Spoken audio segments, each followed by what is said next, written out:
Hello and welcome to the final day of the playoffs in ESA Cup Season 6. I'm Pooble and I'm joined this time by a bit of a behind-the-scenes player who's come out, decided to do a bit of casting on this very last day. I'm joined by Hotnex. Hello. Yep, I'm here. Usually do the production behind the scenes stuff, but now I'm doing production and casting because, well, that's how it is. But tonight we have the very last match of our season 6 Swiss stage. It's going to be AVR Legacy versus Tracker Clan, and it's going to be a very decisive match because that's going to decide the seeding of the bracket, which we can see right here. So Team Cook versus E-Wave, that's already confirmed. That's not going anywhere. But the other 3 matches, based on who wins this time, that's gonna decide who will play against who. Now, if Legacy wins tonight, it would mean that Legacy would play against Team Misclick.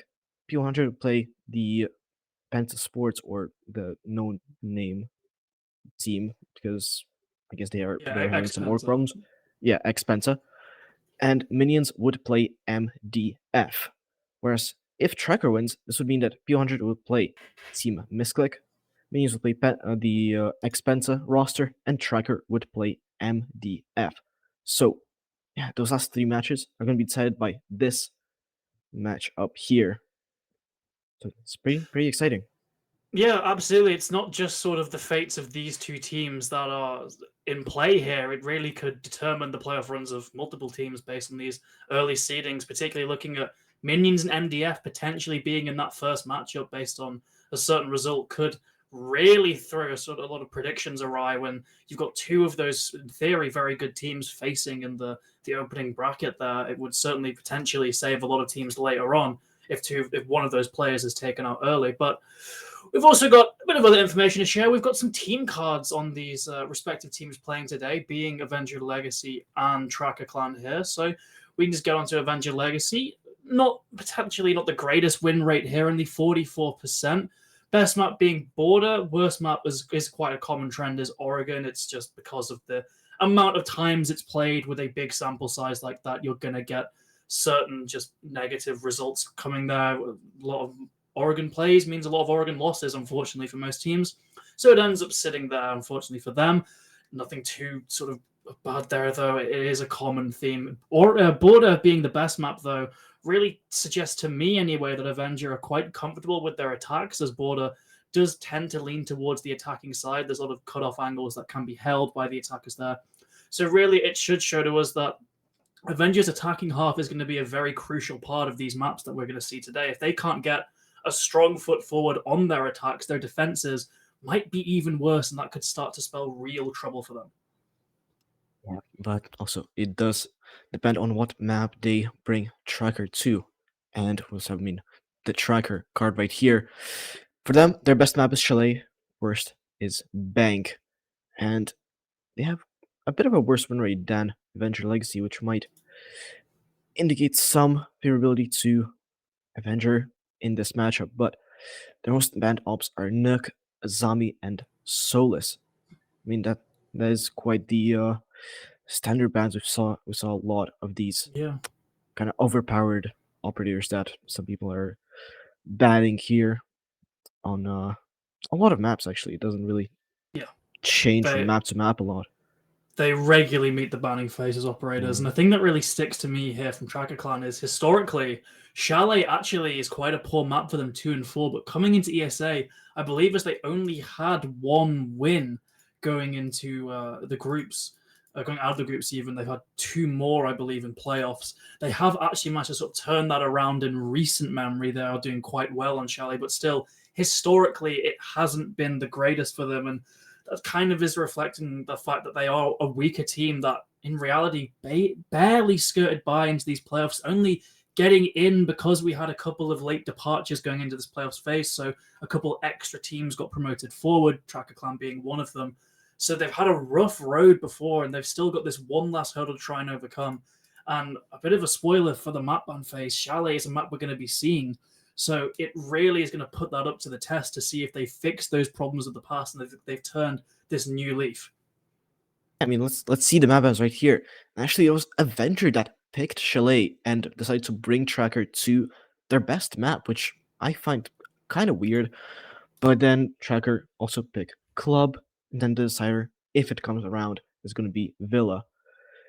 So kind of standard kind of maps we're seeing here.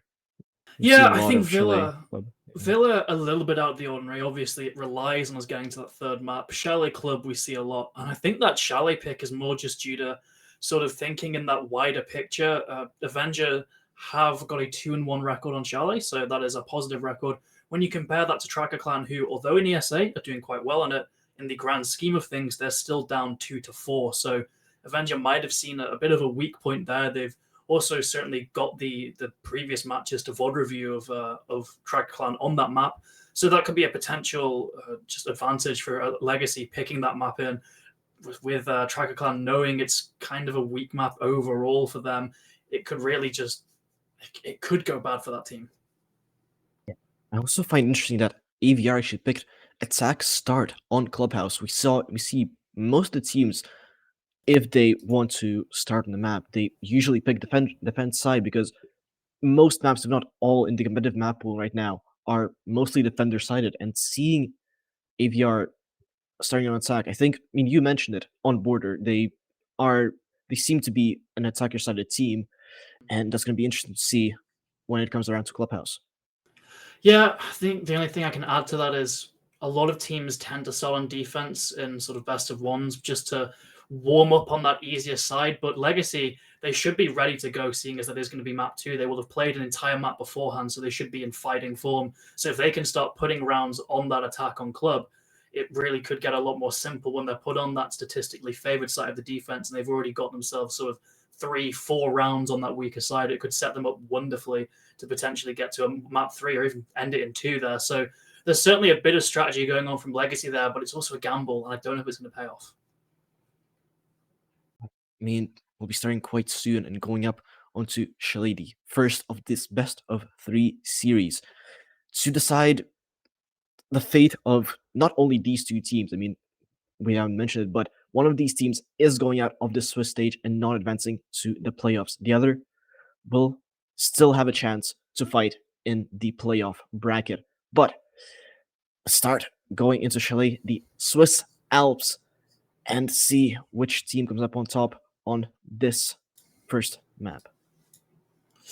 Yep, heading into Chalet here, and honestly, I do think, despite Tracker Clan having a good record in ESA elsewhere, not too great. So I think Avenger Legacy should be taking this again. A thing we didn't actually mention at the start is they were in the same group, and Avenger Legacy actually snapped that final spot towards playoffs away from Tracker Clan. So there's a little bit of beef here. This is a grudge match, and that first operator being taken out is the Dakaibi. Yep. I mean, she's quite annoying when she calls, especially when you have in the late round, when there's a lot of defenders already dead, sitting on cams, and then you just get this call and you can't do anything about it. And you're just stuck watching your teammates. You cannot help them at all with info from cams. That is very, very annoying. Nook, being the second band here, can evade these pesky cams as well. A lot of that intel denial gone now from this band phase. And now going into the first defender bands. See what it is gonna be. I guess it would be Solus. Yeah. Yeah, it makes a Solus. lot of sense. She's Another incredibly intel now. strong.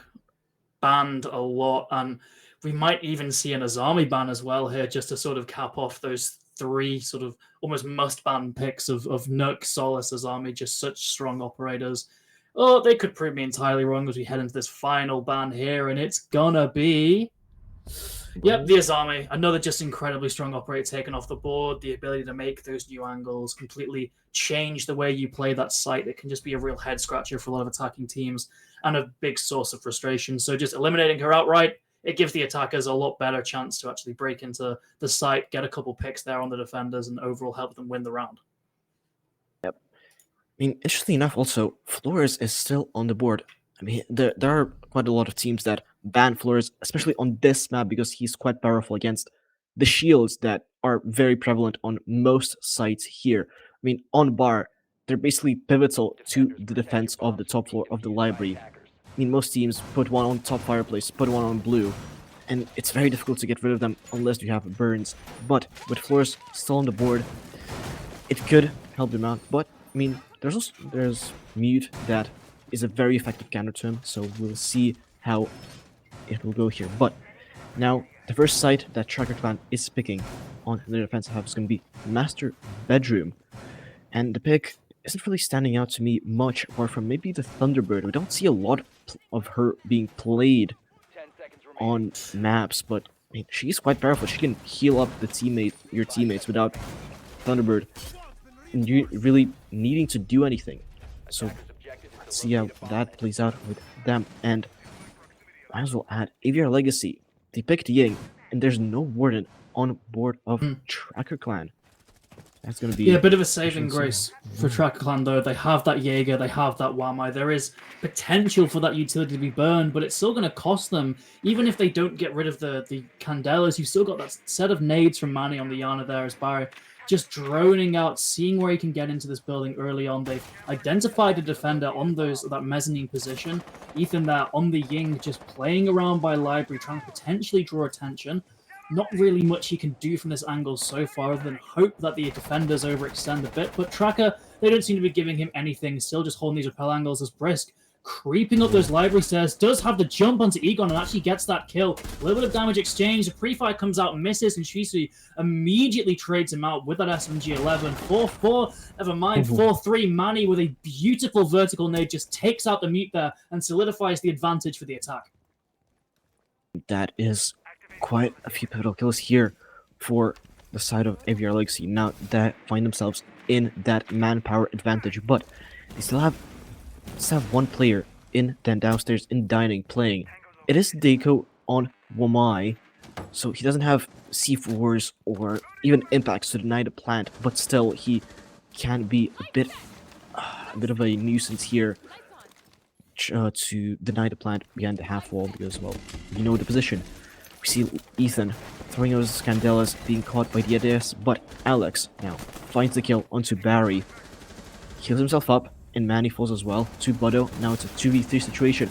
The advantage for Tracker Clan, for AVR Legacy eliminated. Now flies on left in a 1v2 situation here. He has found himself into sight, and I'm not sure if Tracker knows about it. Doesn't seem like they have a lot of intel on sight. Not but Flu's on now. Can't escalate this 1v1. He nearly gets Budo, but now only 50 HP. They know where he is, and now converging onto his position. Swing come out, a bit of damage dealt. He's behind half wall. He'll try to stick this plant, or maybe bait out these Tracker Clan players as he Budo utilizing those Kona stations, healing himself up to full HP now. And gets the final kill. Fluzon falls, unable to clutch this 1v2, though was a bit close with finding that first kill on Jaeger. Yeah, AVR had a very good start there, pushing into the map. They kept that trade game going for a bit. The nades were good from below, but once it actually came to executing, and they had a lot of time, mind you, to actually get onto that site, they just failed at their gunfights. Utility, I would say, misused by that Ying, wasting all 4 of those Candelas with no immediate push after. Just didn't do anything to that piano hold. The Jaeger was still able to just sit there and continue farming kills. Budu, great job last round there, just holding down the site. This time, Tracker Clan will be going down to this bar site, so a mirror will be being brought. Potentially could be seeing a bit of a counter pick coming out from the side of Avenger, using something like the Twitch just to deal with those windows incredibly early, because they are pivotal in defending this site here, especially with that upstairs hold. You'll tend to see a defender on that mezzanine just holding through the window, just stopping anyone from advancing into library there. So, yep, we see Manny swapping there now, just trying to deal with that utility incredibly early, just to make it a little bit easier for AVR to get in the building, because once they got in that building, they were good at finding picks. They just needed to work on that final execution, work on those gunfights, and of course, there's always a bit of random chance when it comes to those one-on-one fights. If AVR can just not get deterred by the result of that previous round, stay with that same tempo they brought last time, they could very well easily win this round.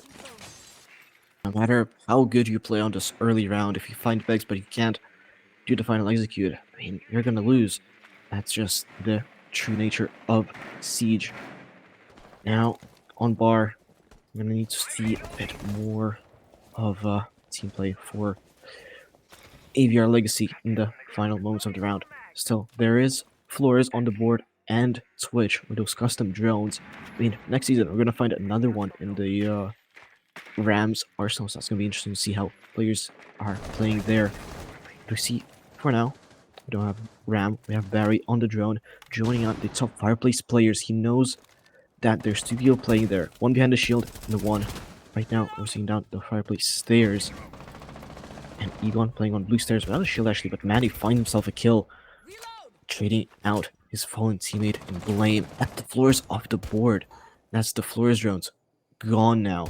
That's a big loss for AVR Legacy. They will not be able to deal with this top fireplace shield unless Barry finds a nade on what a shot from Manny. Kills. What the?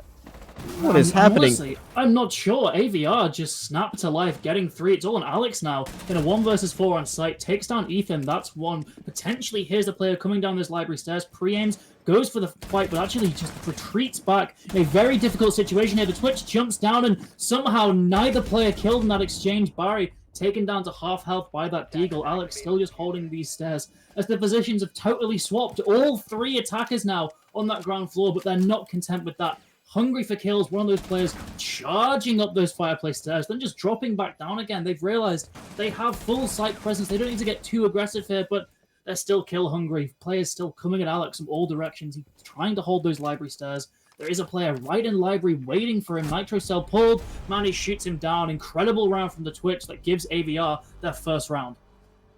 Yep, that is how you do an execution here. Quick 3 kills coming out from the 3 different players from different sides of the map and just collapsing onto the side, leaving the Valk all alone. I mean, on that clutch attempt by was it who's playing on Valk? Alex? I'm not Alex. Alex. Was it? Yeah, Alex. Yeah. I mean, he had a lot of intel. We saw yellow pings and even red pings coming out onto the players of AVR Legacy with the use of those Valcams. They were quite pivotal on there, but just outnumbered and unable to close that man advantage out. This time, deciding not to go for that Valk, instead going on the mute. And then we see a bit of an adaptation, largely the same exact lineup coming out on the side of Tracker Clan. And the same can be said about AVR Legacy, except that IQ, I guess they're expecting a Valk to be played again on this side, but there's nothing to be found. I mean, you will be able to spot out those mute jammers, but that's basically it. Or if Warren comes, turns on his glasses, you'll see him. But other than that, you won't find much utility with that IQ gadget. Yeah, AVR going with a bit of a gamble with that IQ, as he's pointing out, she can be very valuable when the Valk is on the board, but it's always a bit of a risk, and they just didn't quite do their due diligence with their drone work. Early aggression comes immediately once again from AVR, just opening up those angles through the windows. Drone work coming out from Ethan in this mudroom position, just finding out what's clear, seeing if they can maybe get away with any cheeky little pushes early on, catching the defense off guard, as the defense is still going to be localized, with the majority of them anyway, on that top floor. What I'd like to see in this round is a bit less aggression from them, though. Barry on the Twitch drone is not able to deal with that mirror window, so already that puts Tracker on a good first foot here, but still, they're going to need to find a little bit more. Flores drone comes out to try and just reposition that defender, but these attackers aren't really making the use of that utility. There's no pressure being exerted onto that top fireplace. Sure, you've put a bit of utility in there, and finally it's up to Manny to just take the plunge, go for the kill, but traded immediately, just no support for that Yana, and we go down to this 4 versus 4 man count. And Dago finds another kill with the C4. He's from below, but Egan now traded out by Blame, and now they have the top floor control. Do they know about it? They gotta have drones, they gotta have intel about that library's there. There's still a player on Mezzanine, still playing there near that K9 window. And it didn't appear that they knew about it. And Alex finds the kill, now rotates out towards the office, drops down into kitchen hatch, and now he's escaped with 1 kill on the board, and another one comes out for Budo, and now Ethan left in a 1v3 situation. Gunfight comes out by Budo, trying to get up the fireplace stairs, but he's still afraid of Alex, still lurking around the top floor. Doesn't know that he has dropped down, but Oh my god. Budo still just bloodthirsty, tries to find a kill, and does find it. Ethan falls, and that's another round for the side of Trucker Clan.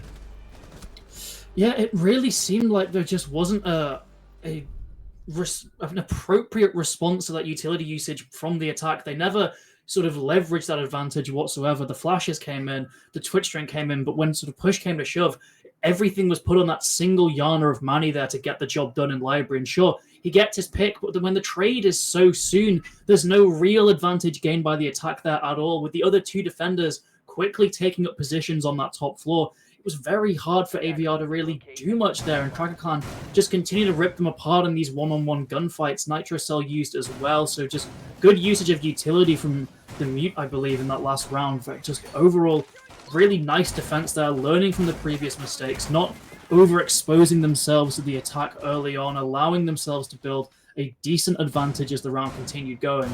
And now they're going back to this primary site, which sets Tracker up very well here. We saw that AVR were just far too slow to execute in that first round. So if Tracker can continue their previous success, they're up 3 rounds already on this Chalet defense, which puts them to a pretty good start.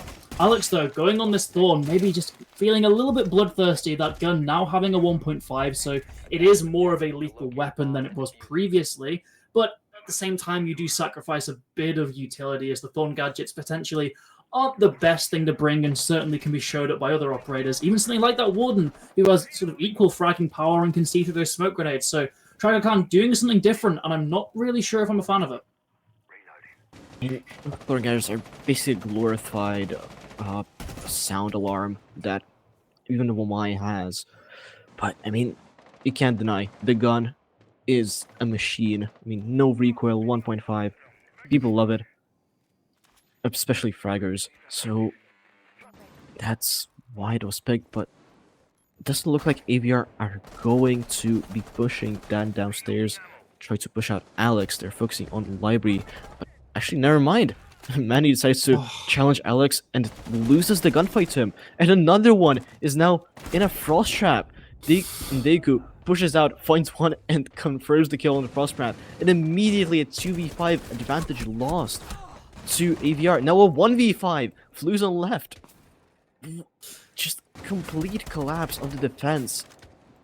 Or, I mean, of the attack. And now Flu's on just left, trying to just find a few maybe kills on... Oh, what a shot.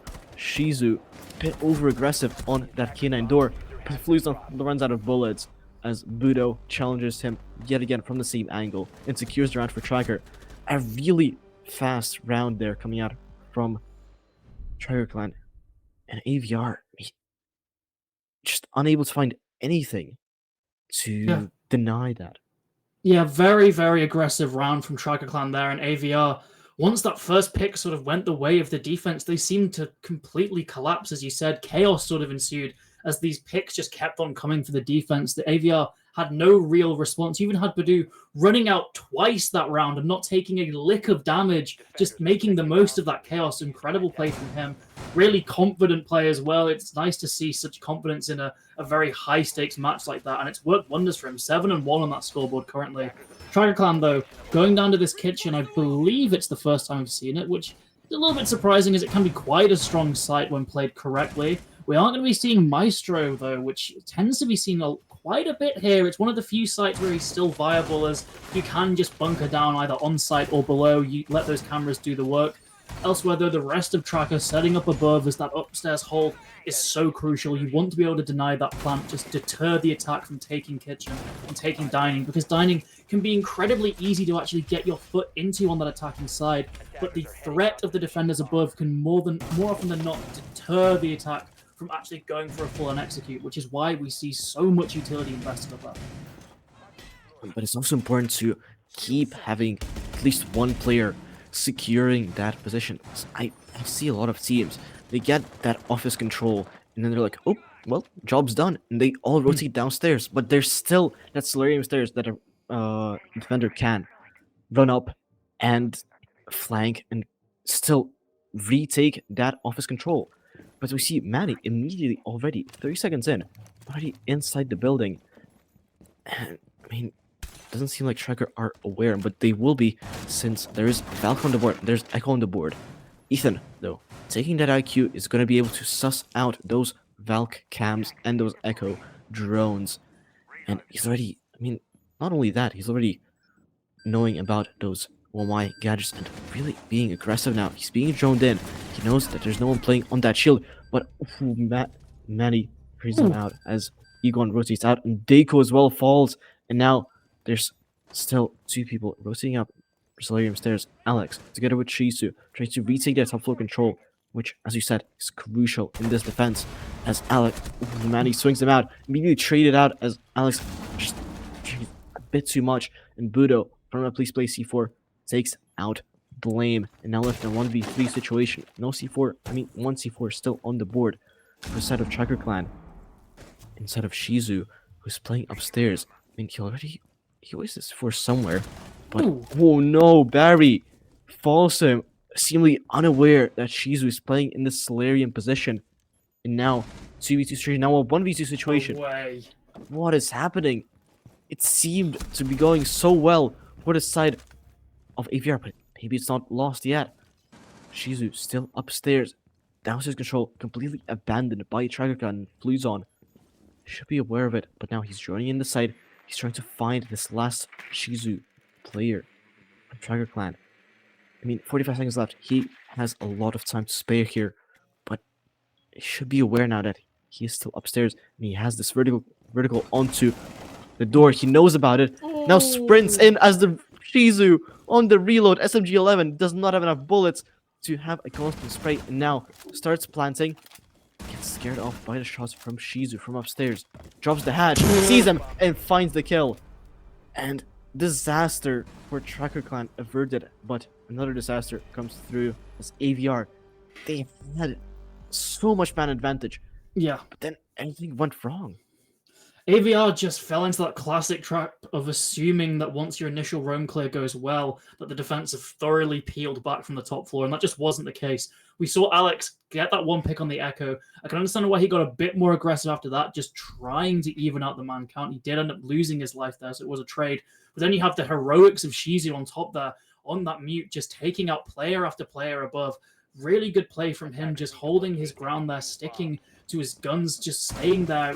A lot of other players would have just peeled back to site, but he knows the value of that position. He can leverage the actual destruction used by the attack against them. Ultimately, it didn't really matter. He missed those shots through the beams and then ended in quite comical fashion there with that hatch drop, but still very good response from Tracker Clan there, and it's put them on a great advantage here in the defensive half. And Chalet, it's one of those maps that tends to go 50-50. Some would even argue attacking can be quite a bit easier, as there's a lot of sort of long cross angles that can be established by the attack for relative ease. But still, Tracker Clan doing wonders on this defense. They've got 4 on the board here. Really good job from them. If they can get to a 5-1 half, I'd say this map is essentially won here.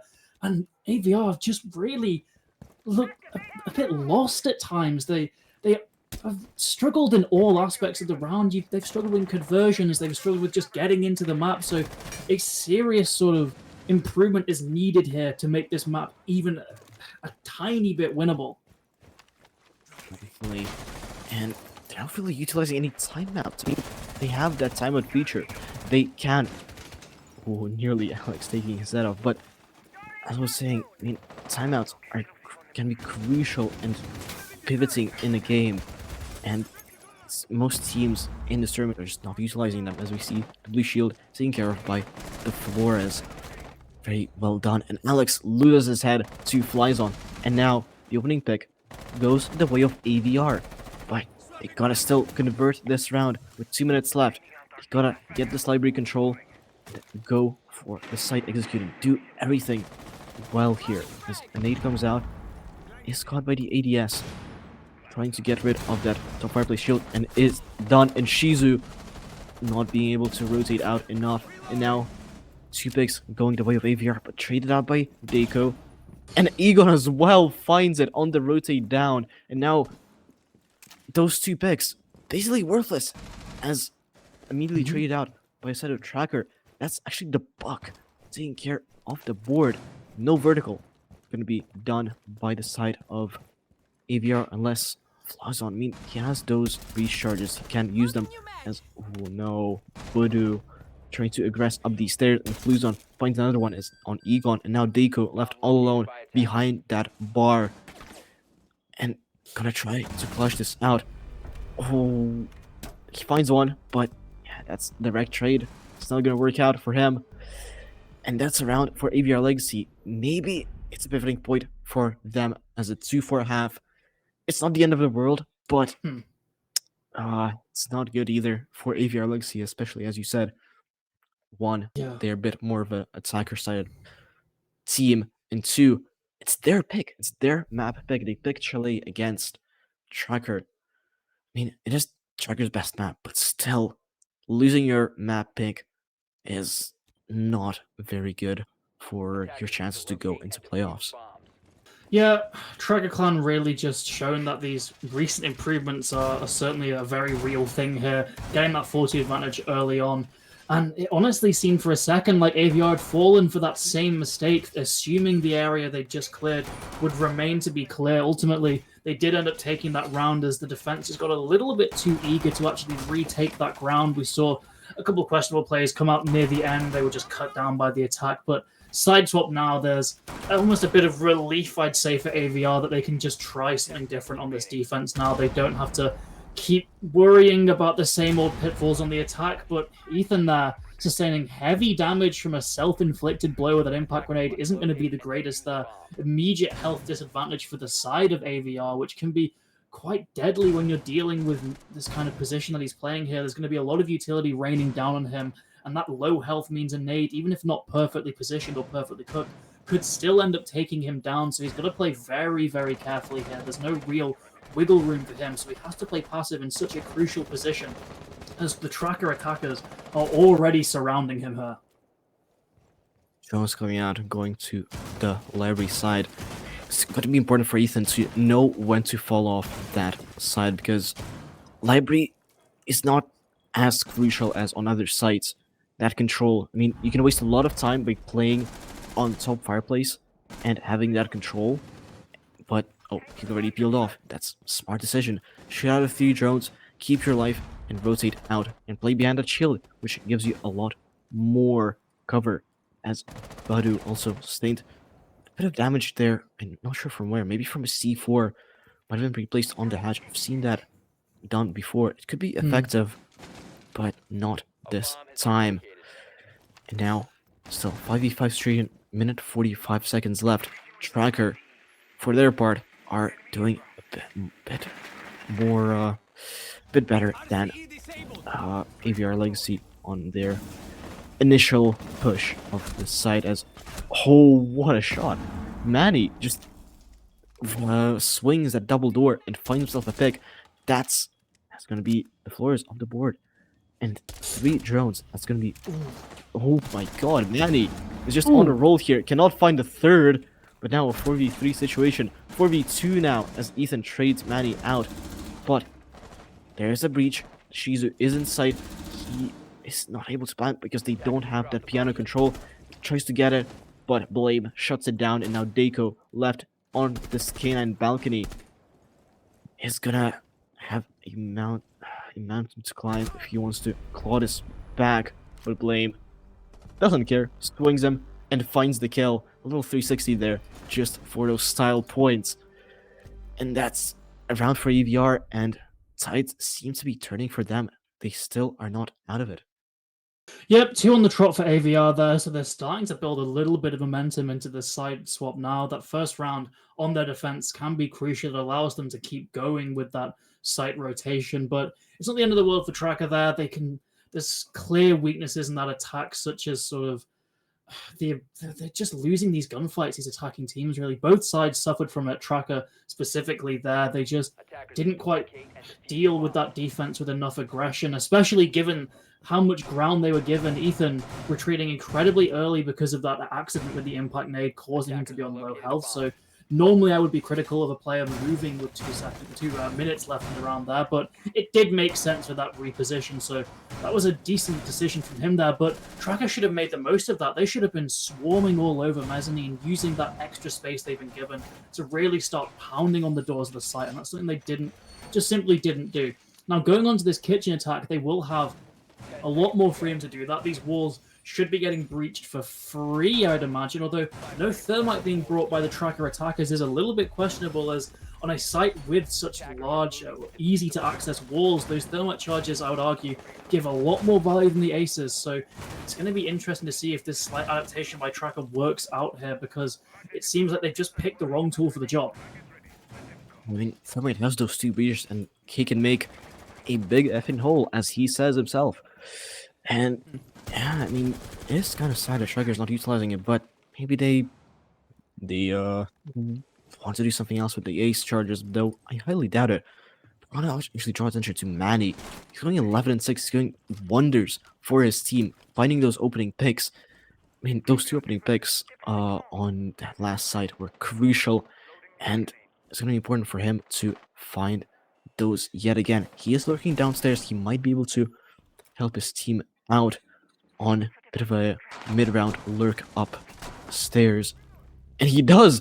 He does find Badu, and finds another one! Again! 2 opening picks for Manny. He tries to rotate down, is not able, but he's immediately traded out. It's basically symmetrical, just different positions. Yep. And now, again, 4v2 for Tracker Clan. Yep, just a crucial mismanagement of intel there, I'd imagine. They just had no idea he was crawling up there, and then just slowed to the trigger as well for that surviving defender. Leads to Manny getting a great advantage there. Sure, he's traded out, but an immediate response from Ethan really compounded that advance. Egon, though, trying his damn best. He's cleared this top floor now, which should allow for a little bit more easier access to this site, but he himself isn't too sure of this because the drone work has been sloppy. He's not actually convinced he has cleared this top floor. So that is going to halt the progress of the attack massively. Yeah, no drones remaining, so it's up to Egon on his own to try and maybe clear that. I don't think he's even going to attempt it. Just linking up with the other attacker of Shisu there on that Thatcher, because that's all he really can do with this current situation. He doesn't want to risk dying on his own upstairs, I believe.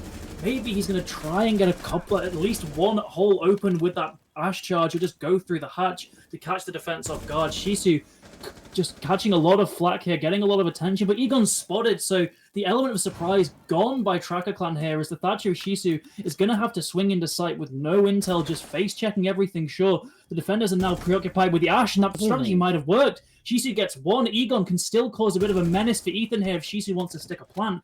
The Ash really needs to be getting the attention of the Wamai, though. One impact nade could likely take him down to serious health here. An impact from the floor could even take down Egon, but no response comes in from the Wamai, and Shisu wins it. Tracker Clan, yet again, just sort of salvage an unwinnable round and get their 5th. How do you lose a 4v2 advantage like that? That shouldn't be happening. I mean, well played by Tracker Clan. They seized the opportunities that were given by AVR and just capitalized on the mistakes that they did.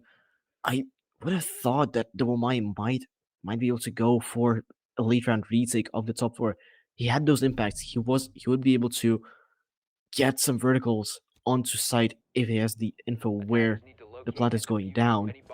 But I mean, both defenders deciding to go and just bunker into site, and that not working out, losing gunfights, and just losing the round. That should have been AVR Legacy's round, and I think they feel like it because they're going back to kitchen. They're going to try to do that again. And yeah, just restart from scratch maybe. The lineup hasn't changed much. But Manny, he's going to need to find another way to jump on that attack because that element surprise from blue stairs. Tracker should be expecting it. They should be wary of Manny lurking up some stairs, going to the back, fighting 2 picks. Exactly. This is really gonna test AVR's actual sort of main strategy, main different holds for this site, because you can't just rely on Manny getting 2 kills again. That was what put them in such a driving seat here. So I'm really intrigued to see how they choose to approach this defense this time, being in a more standard way, not really taking as many risks here. Still a heavy focus on this ground floor, which really didn't help them last time. It was the just completely solid, almost bunker on that top floor that won Tracker their one of their unwinnable rounds there, as Deiko immediately gets one. You've got Egon just charging through as well. One player in that office, he's basically unsupported. The only other defender on the other side, all the way in bedrooms here. So Egon could really feel comfortable taking a 1v1 engagement here. He's beginning to push up.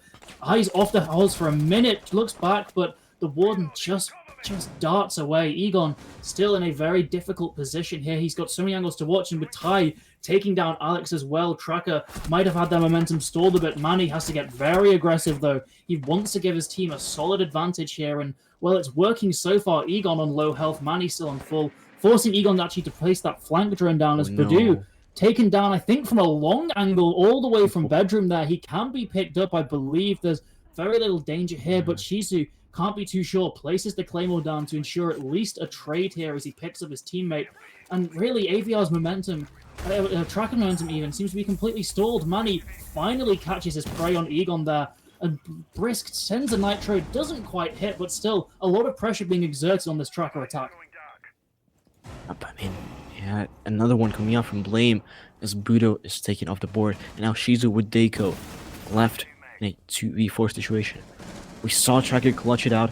They might be able to do it again, and that's a good start. Shizu take out Fluzon. Now 3v2 situation. 1 minute left, 60 seconds to get something, to salvage something, and tries to get into sight, maybe even plant, but Manny is still on the board. He's still lurking around somewhere upstairs. But it doesn't matter. Blame finds himself another one. And now Deiko left in a 1v3 situation on Thatcher. He's outside. I don't think he's gonna be doing anything. Yeah, Manny by himself. The final kill of this round. And AVR takes it a lot better hold for AVR this time. Despite them losing the first player early on, still clawed back. Yeah, and I think that really ultimately relies as a result of that increased pressure on that top floor. Manny just stuck his ground that entire round, was continuing to just keep the attackers on their toes. Eventually did disrupt that attempt at an execute in that 2 versus 4 from the side of Tracker there. And now it's allowed the side of AVR to defend this top floor once again, this statistically strong site here. They won it once before, I believe, so they should be decently set to win this as well, potentially finally tying it up, putting Tracker out of the advantage for the first time since round 2, I believe. It's really been a one-sided match from Tracker so far, but they're starting to see that lead really slip away. This top floor, thing to note here, the use of those observation blocker gadgets from Jaeger, something we don't see too often, can be used to really just increase the need for drone, increase the time the drone work takes, because you suddenly can't check those long angles looking specifically from that breach all the way into master bedroom that thing blocks. So it's going to require a lot more active drone work from Tracker Clan, which in turn is going to burn time, and that is going to reduce the time left for the execute. So really, it's a nice usage of this utility that just will hopefully give AVR the little sort of advantages they need to win this round. You gotta hope. And like, I just gotta say, Manny, he has nearly as many kills as his whole team combined. He's doing God's work for them. But Blame, I mean, can't discount him. He did wonders last round. He's doing it again. Taking out Alex, the entry kill, going the way of AVR, but treated out by Shizu from the double in the main window repel. That then just cuts this site in two, but Manny climbs up the west main stairs. He might be taking out from the windows. Nope, he can rotate back. He's still playing downstairs in dining and might be able to take out Shizu. No, yes, he does. Takes him out, and now 4v situation again. Tracker find himself in, I mean, in a very familiar situation. Yeah, I mean, different players, but same man count. Budo and Deku. They need to do something here. Deku still has 2 ace charges left, and Budo 4 of those Flores drones. He can just get rid of some utility, but he decides against it. Just jumps into bathroom. Maybe he'll be able to challenge this. Yeah. I'm not sure how there's not been a response here. They have the men to sort of go and respond to that sound cue, but these defenders of AVR just playing it very safely. Not even aware the Frost gets down. Luckily, Manny, the man of the hour here, just continuing to pick up frag after frag. 18 kills for him now, and he saves his teammate on top of that, bringing it to a 1 versus 4 for Dyuko on that ace, on the roof as well, so nowhere near sight, really. I don't even think he's going to attempt this. He's not even going to get a chance as Manny just runs out, and I think we need to check with sort of the board here to see what that single map kill record is, because we could very easily see Manny overtaking that as he's already on 19 kills here, and we're not even onto overtime yet. Yep, I mean, 2 rounds separating both these teams from winning this map, or it's going to be a 1-1, and we're going to go to overtime. Some important rounds coming up here for these two teams. I mean, AVR, if they are able to clutch this out and be able to come back from a 2-4 split, it's going to be quite huge for them. I mean, winning their map pick is going to be very important for them. And Tiger Clan, if they win this, I mean, they might be a guarantee for them to win their second map. I mean, it's their map pick. But, yeah, that kill record does seem very in reach for Manny. I mean, he might be able to crack it for maps combined if he's able to carry this momentum that he's gained on this map onto Clubhouse and potentially onto Villa. Maybe we'll just have to wait and see. But for now, it comes down to this bar defense for AVR.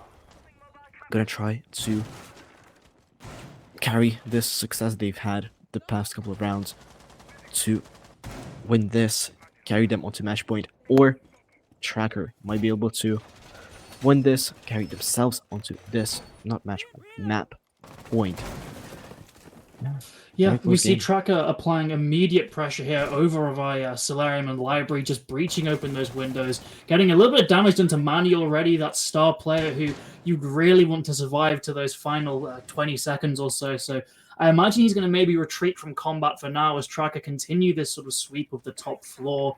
1 defender left in sight, that being Brisk here on that mirror, getting very aggressive, going towards that fireplace. And Barra actually gets that opening pick, but 2 quick responses from Tracker take down Brisk and Manny. So suddenly the site is completely open. You see Barra have to go all the way back down those library stairs to retake the position of that mirror. Just a little bit of over-aggression costing the side of AVR greatly here as Tracker Clan. They are not eager to give up the advantage yet. They really don't want AVR to be in that front seat for the first time in this map, mind you. Ethan just getting a little bit jump scared by that Yana replicator. Bado, 10 kills for himself. He's doing remarkably well, just not quite as good as the star player of Manny on that opposite side, who's now reached 20 despite dying this round. Bado holding this cutoff onto Mezzanine, takes down the Wamai. Incredible reactions from him there, and immediately sprays down those library stairs. Has 2 nades in pocket, and I believe he's going to rotate and try and use them to his advantage, going through that mudroom.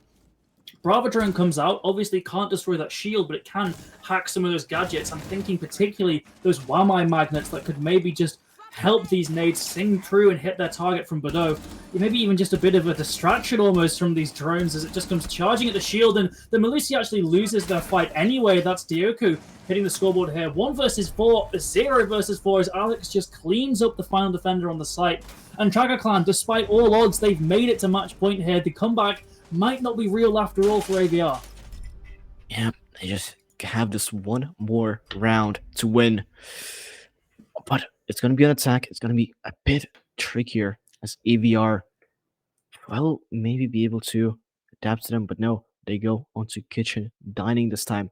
They had a bit more success there. They're going to try to replicate it there yet again. And now, yeah, they're staring a bit at a barrel of a gun here. If they lose this, they're going to be at a big disadvantage coming out into the second map, the map pick of Tracker. And yeah, it's really important for them to at least go into overtime. I mean, it's different from the group stage where if you go into overtime, you get less points. Here, doesn't matter. You just got to win.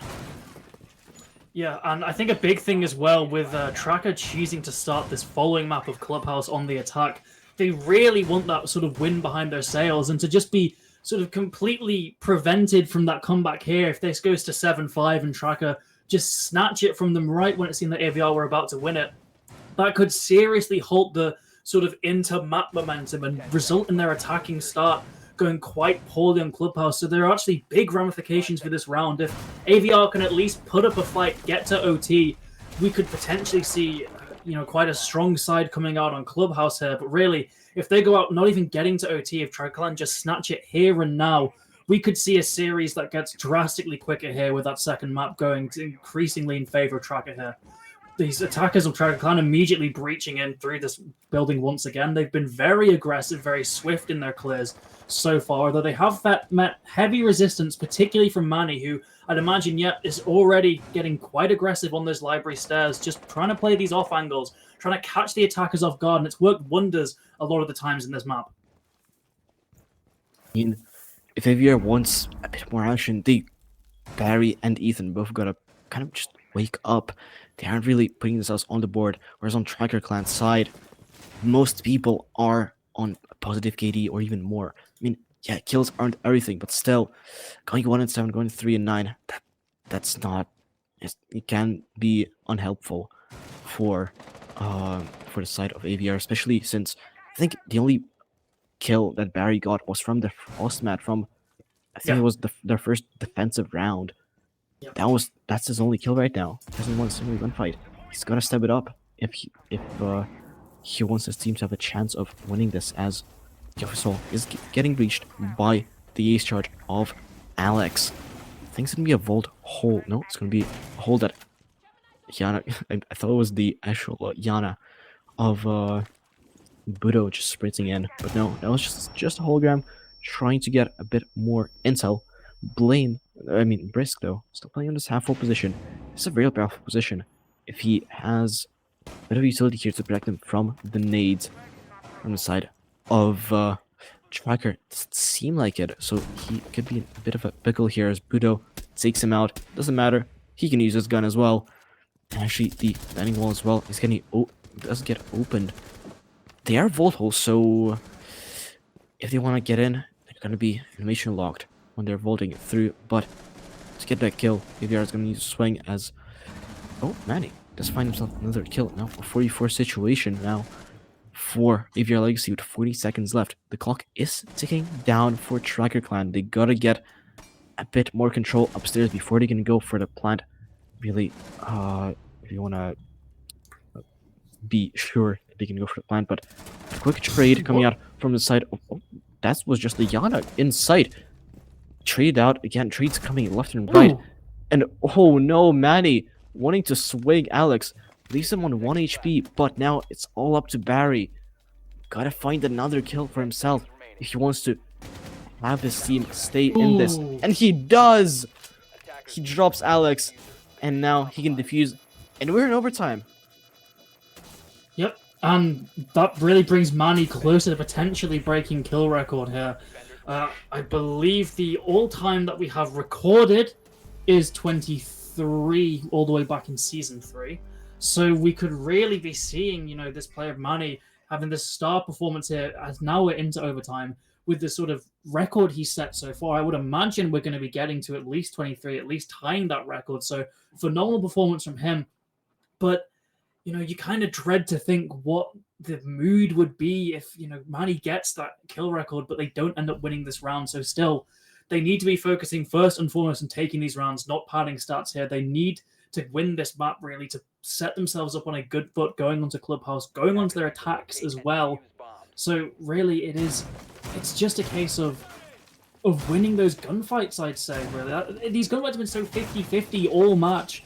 We're in kind of a meta where, unfortunately, setups don't really mean much compared to raw mechanical skill, and it has allowed Manny to kind of drag his team through this map. When you look at those other performers on AVR, 8 and 9, 4-10, 2-7, and 8 and 9, none of the other players are actually positive in KD. It's just Manny dragging them through there, which just shows the kind of meta we're in right now, and it shows that it's really just allowing him to thrive with that Warden, with that 1.5 scope.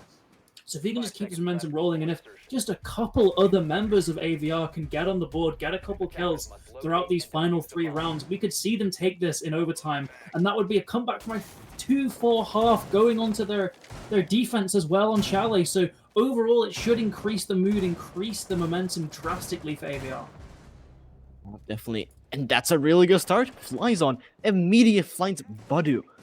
Another, one of the star players of Tracker Clan. Alex is sitting on 11 and 9, but Badu, that's the end of the board. 2 nades gone now. Tracker starts 2 nades in the pocket of Egon, but really well done by Fluzon. And now, that early aggression paying off for him. But still, they gotta capitalize on it. They gotta still not lose this advantage that they've gained early on. Now they could just sit back inside and just wait for Tracker to come to their side as Blame finds another one from the vertical angles, and now a 5-3 situation. Things are not looking good at the start here for Tracker Clan as another one is downed. Barry finds another one. Maybe he's waking up here as a 5v2 situation this time for Tracker Clan. Deku and Shizu left now to clutch this out. Deku on Thatcher doesn't have a lot of utility to deal with the defenders. He can disable those discs. Oh, he won't even get to do that as Manny finds another one and equals the kill record from Season 3 by Lego Man. But Shizu now left all alone against 5 people on the side of AVR. Let's find a gunfight onto Ethan, takes him up to very low HP. But now his position is known, they know where he is, now collapsing on his position. They gotta play together as Manny is getting down by Shizu. And another one finds him, and another one, triple kill for Shizu. Now it's 2v1 situation for him. Oh no. AVR, they cannot throw this. Yeah, luckily the diffuser's cold and both these defenders have assumed positions above, just holding their angles. They can't even really lose this, I'd say, as both the objective is above them and the diffuser's below, so they can hold either diffuser or play objective. There's 2 very clear win conditions here on top of just 2v1ing this remaining Nomad here, so it would have to be a critical blunder from AVR to lose this. Despite Shizu's best efforts, it is still almost guaranteed a loss. Flashbang goes through the hatch, doesn't meet anything, so many angles to watch, no real utility to use other than flashbangs, no nades to potentially just sneak away a kill. Camera destroyed, but not before the intel is relayed. Malusi gadget as well. Everything showing the defenders exactly where Shizu is. He's going to have to try and stick a plant now to even have a chance here, as the defenders have split up. The kills are no longer an option for Shizu, and now that we're going to this 0-0, not even an attempt there as Ethan takes that final kill, and AVR finally get onto map point. First time they're looking at that. First time they're in a driving position here on this map, I think. And now, again, for them this time, it's one more round to win. But Tracker Clan are still not out of it. AVR gotta win this attack. Their track record not very good on this side of the playbook here, but they gotta do it. They gotta finish it out here, or they're gonna need to go into 7-7, and it's gonna come down to that one final round. AVR, I'm gonna hope that that doesn't happen here. But they did find a bit more success on their final attack, and hopefully the things they learned from attacking on this map are gonna carry over to this round. Hopefully they didn't forget it. That's all they gotta. That's all they have kind of trying for them right now. Yep. Yeah. AVR didn't have the best attacking record going in, but there is a lot of time they've had to sort of dwell on those mistakes, learn from them, adapt from what they've seen from the side of Tracker Clan. So, really, they can very easily take this 8-6. There's a bit of a change-up here.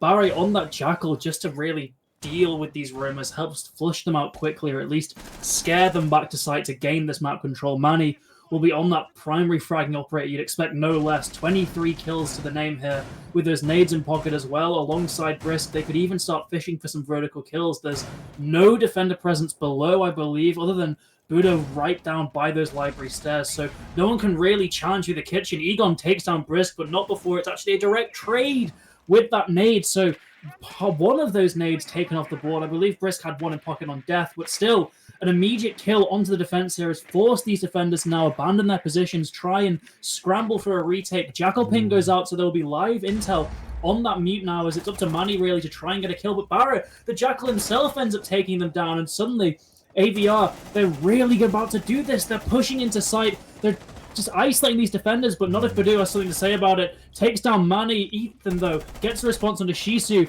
Badoo still remains alive, but he's isolated on his own. There's no real way he can get impact down below, so quite rightfully, he's rotated all the way back up, and the remaining attackers on this ground floor are just left chasing ghosts. And now, yeah, I mean, 3 situation. It's not over for this defensive side yet.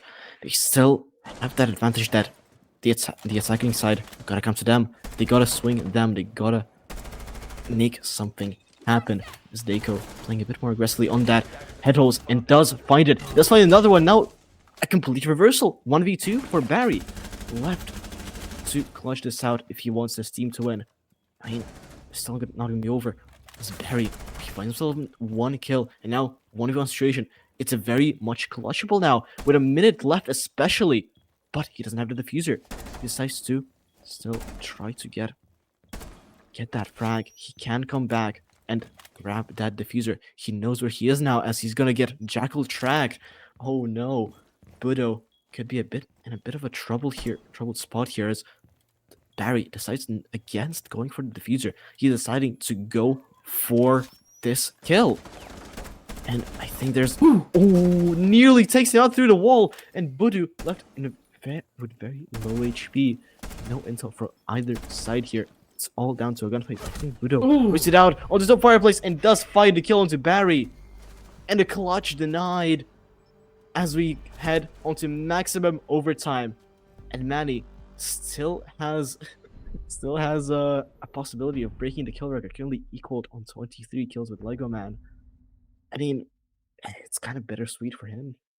Yeah, if they lose it as well and he still breaks it, you can't really begin to imagine the overall thoughts on the side of AVR, but they still have this 1 extra chance, and they have it on their defense, which has statistically been favored this entire map, so they should be winning this 8-7, but you can't sort of account for these when you're in this best of 1 round situation. Tracker could just have a really efficient roam clear. They could just suddenly hit all their shots at round 15, the pressure getting to them, and it could very much amplify their abilities here. We've seen great play from them throughout these playoffs. They've been an underdog in basically every match they've played here. They're on the cusp of making the finals. They've just got to win 2 maps here. So you're going to be looking at these players like Budu, like Alex, and like Shisu as well, who's been hitting the scoreboard with these operators, especially Alex on that entry role. You need him to get immediate impact in this round. You need him to be taking ground, but likely assisted by someone like Budu as well, just in that second entry position. You need them to be doing something early on. You can't keep just allowing the defense to run away and maintain their positions. You need to be hitting them fast here, because that has been the thing that has continually hindered these attacking sides throughout this map. They just need some concise, direct action early on. Really do. And I mean, that opening pick as well is going to be quite important. I mean, we saw some comebacks coming out from either of those teams, even when that opening pick was found, but still, it might be very crucial to get that manpower just a bit down, especially for attack. It's going to be a lot easier if there's only 4 defenders that they got to take care of instead of 5. But it doesn't seem like anyone is going to be playing too aggressive here, as we see Brava being used effectively to hack that fireplace cam. And oh no, Egon finds Manny! And that means the record is only going to be equaled. But even then, AVR are a bit of a pickle here, as 45. So it's not that just yet, but it's gonna be very, very difficult for them to come back from this, as Mute as well. Brisk is getting a sandwich here in between Egon and Shizu here. They know where he is, but man, he's trying to get something out of this. He cannot rotate out here. But, oh, he finds one. He does find Shizu. And now 4v4 as Egon swings. Finds the trade again. And now 3v4 for Tracker. Still in that driving seat position here. as minute 20 is left. Barry sustains a bit of damage and decides to rotate out of second floor here. Tough floor control now abandoned. Tracker are now able to start doing that vertical with Buck. No C4s to deny that even then. And it's all up to Fluzon, Ethan, and Barry here to save this match for them. To save this map, I mean. Yeah, Ethan gets one though, evens out the man count. He's still just holding down the site. Ty as well, getting a kill from that west main position, and suddenly the numbers favor AVR, and they favor them heavily. 1 versus 3 for Dioko now, as AVR in the final moment, they're dying like they finally ignited. They've gotten these kills they need. They're so close to winning this first map that they were down 2-4 initially, and that going into that second half. All on Dioko now. If he can clutch out this round, and win this map, and he cannot, Ty ends out the map, and AVR take the first map of this series. But that was very, very close for them. A bit too close to comfort even, maybe. But still, a win is a win for them. And on their map pick, that was crucial for them to win that.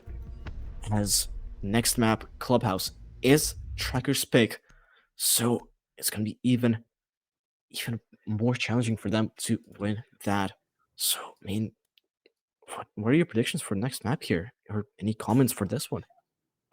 I think really this is going to be a very crucial break going into this. I think if Tracker can sort of keep emotions sort of on the down low going into the second map, they still have a very real chance of winning it. But I think the momentum of such a sort of last minute push to that victory for AVR is really going to help them starting on that attack on Club. If they can put up just 3 rounds on the attack, they've already not lost that half. So that immediately puts them on a good first foot going into their defense. So I think AVR is going to continue to just sort of ride this momentum, go on into Club, take a couple rounds off the board on that attack, and then just keep rolling on the defense. I think we're going to see an AVR 2-0 in this series. Might be. I mean, for Tracker, it's gonna be devastating to lose by 1 round. That's not good for them. But they could also just think that, well, it's not their bad pick. They weren't expecting to they weren't expected to win this map. They can lose it, but also still losing it by 1 round, still devastating for them. So it's gonna be important for them to win that second map, not only because because if they don't, they're out. Mhm. So I mean, there's nothing else to say. We'll be back after a short break, and we'll be going to Clubhouse then. So see you then.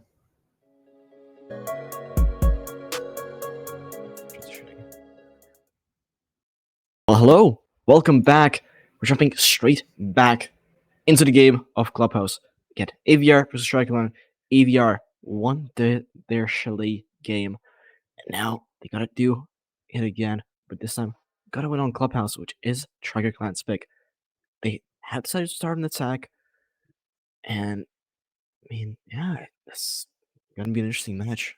It's all or nothing for AVR and Tracker Clan deciding who will go into the playoffs, who will be going home. It's gonna decide also who will be playing who in the playoffs bracket. But as I'm saying that, the attacker bans are going through. The first ban is going to be Nook. Yeah, the Nook ban quite common on any map, especially something like Clubhouse. As we do get a disconnect there, so we might just be put into a small pause. Jackal banned as well. Jackal, I think Clubhouse is one of the maps you see him ban the most. He usually manages to escape the ban phase unscathed, but still he can be quite useful at just locating defenders, especially when a lot of Clubhouse defenses are based on that upstairs roam. Just being able to quickly tell if there are defenders up there or not can be a very valuable tool for the attack. And Solar's getting taken out off the board as well. All too common, really. Very strong gadget. Almost a permaban, I'd say. I mean, she is able to find those drones on the prep phase. I mean, it's beginning to be more and more that all the drones, or most of the drones, are found even during the prep phase, and that's absolutely devastating for the attacking side. And the final ban being Warren, Trier Clan bans it, and that might have been a bit of a target ban Absolutely. to block Manny. But actually, for this game, Manny was swapped. Manny's not playing. Instead, Kane has stepped in instead of him. Yeah, I will. Yeah, he's just not playing second map. I'm not sure if he will be back for the third, but just looking at this match chart, Kane coming in to substitute, very, very bizarre decision. It must just be because Manny has prior commitments, because you would not be subbing out your player who has just dropped 23 kills, as to our knowledge tied the ESA kill record here. So Kane has got big shoes to fill on this attack on that ace here. I believe the same thing Manny was playing initially on that Chalet attack. So it's really going to have, he's going to have a lot of pressure on him, really. There is a lot on his shoulders here to continue the work that Manny set up, because Manny really did drag AVR sort of kicking and screaming through that last map. He got a lot of picks, a lot of very crucial early kills, a lot of entries, a lot of clutch kills as well, and that late round execute really was just doing almost everything for AVR. So we're going to see how they fare without him. There's going to be a basement attack, so naturally this vertical is going to be the priority. Typhlosion on that sledge, Hibana coming out as well just to bust those hatches, a Thatcher coming out likely in response to that card, and then you just got your two entry operators, the Ash and Yana, whose entire job is going to be clearing out that top floor and then pushing down one of those staircases.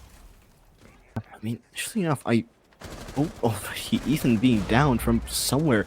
Must have been either a fast push or a spawn pick. Yes, it is. Kane pushing down blue stairs, immediately shut down by Badu. But in the meantime, Egon does lose his life as well. So it's a kill for kill kind of trade. But if Ethan is picked up, he's going to be on very low, only 20 HP for him. That's one shot from basically any gun, apart from maybe a shotgun from a very long range. Even then, it's going to be quite difficult for him, especially on an entry position like Yana. But he still has the two nades in pocket, still can use them. But now, we see Alex in this bottom garage position, just lurking around. It's important that for him that he isn't droned out, but he is. Drone does spot him, and he just rotates out.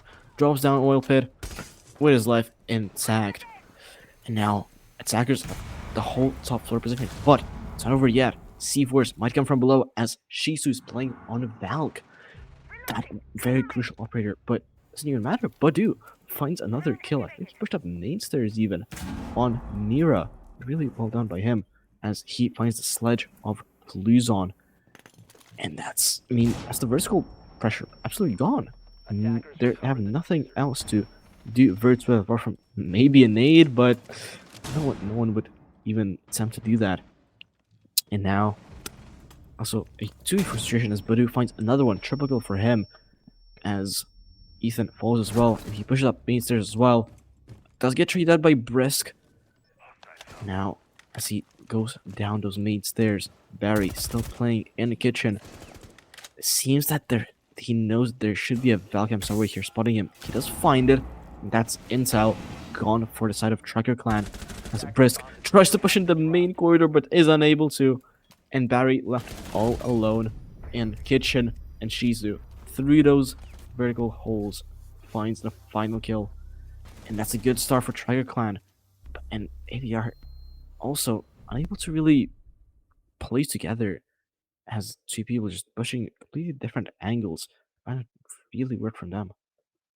Yeah, a very aggressive push from AVR there, just taking the gamble, a nice bit of drone work as well, just seeing that top floor immediately was clear. There was no need for a roam clear at all. So you send those two entries down the blue stairs. The big problem, though, was that Yana initially was taken down incredibly early, which just sent Kanan on his or the Ethan even on his own on that Ash. Sure, he gets a trade, but there's actually no one to then trade him out when he's fallen, and that leaves the Yana on low HP as well. So immediately that puts the defense on the front foot there. So it's just that starting engagement really went the way of Tracker Clan there, and AVR didn't do much to really stem the bleeding. There was no assistance brought to the Ash from anyone else. Everyone else was just doing their sort of default jobs on their roles, when really a bit of adaptation was what was needed there to make the most of that situation. So a little bit of just I guess just an inability to adapt to the situation caused AVR to lose that. They will be now attacking onto this gym bedroom site. So once again, we'll be seeing this mirror this time I believe actually it's Dayuko this time, so not Badu, who initially got those 3 kills round 1.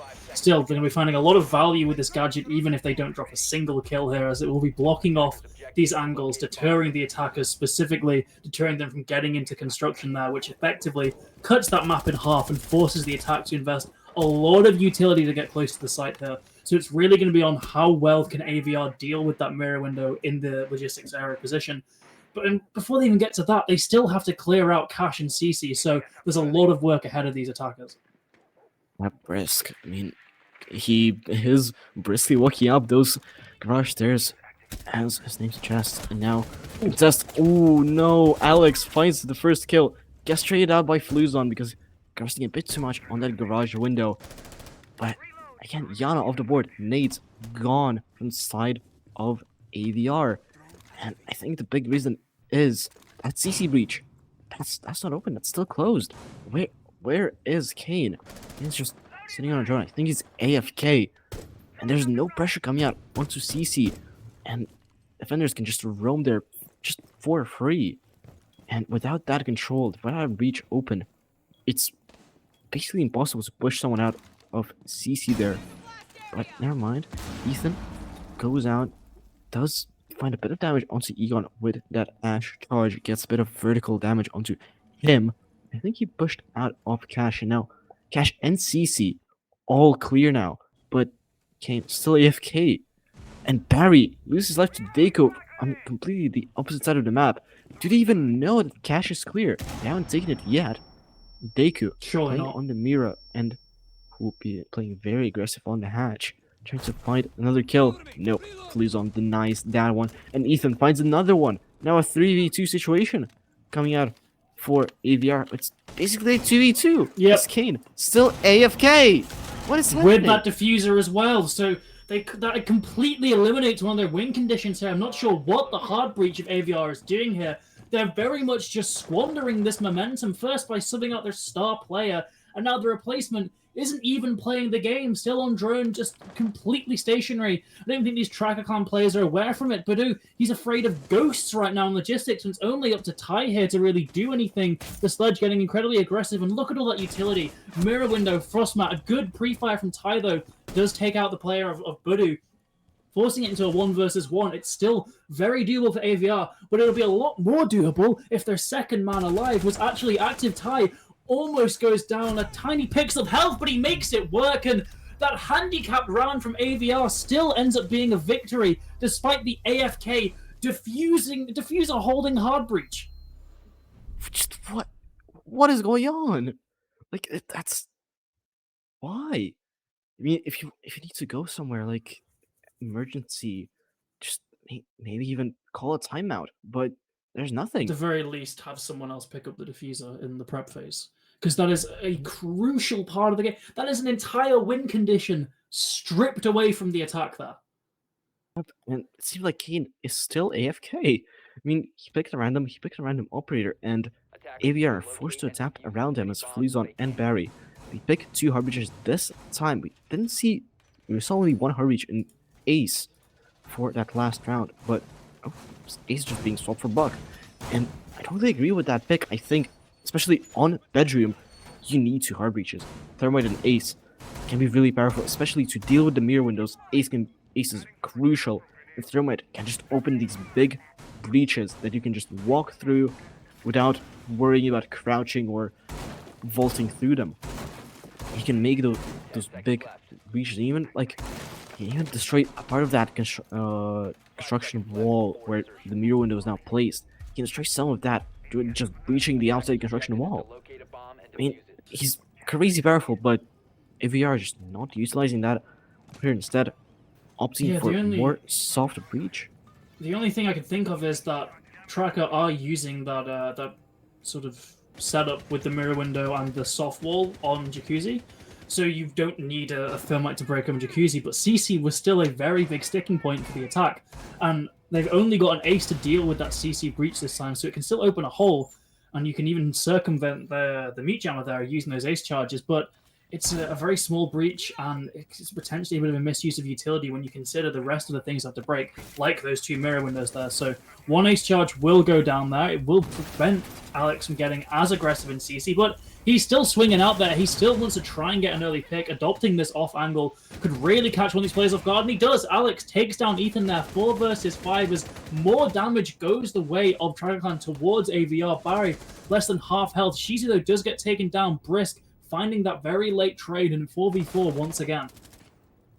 I mean, Alex, really good positioning from him as he finds another one, double kill for him, still swinging out into CC. He is really doing well on this aggression and just denying entry for AVRs. He finds another one on a triple kill now. He can find a 4th here on Kane. He does, and now on a quad kill.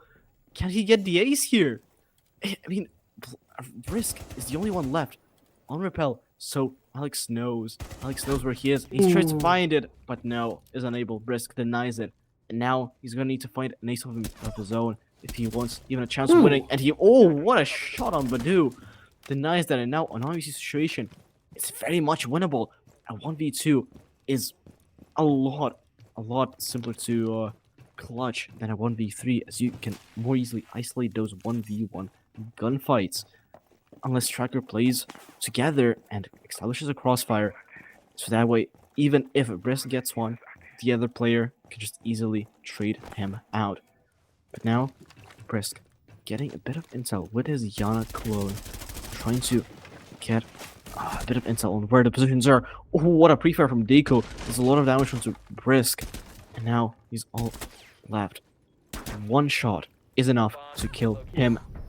And that's what Egon delivers, a headshot onto him, and that's the clutch denied by Tracker Clan.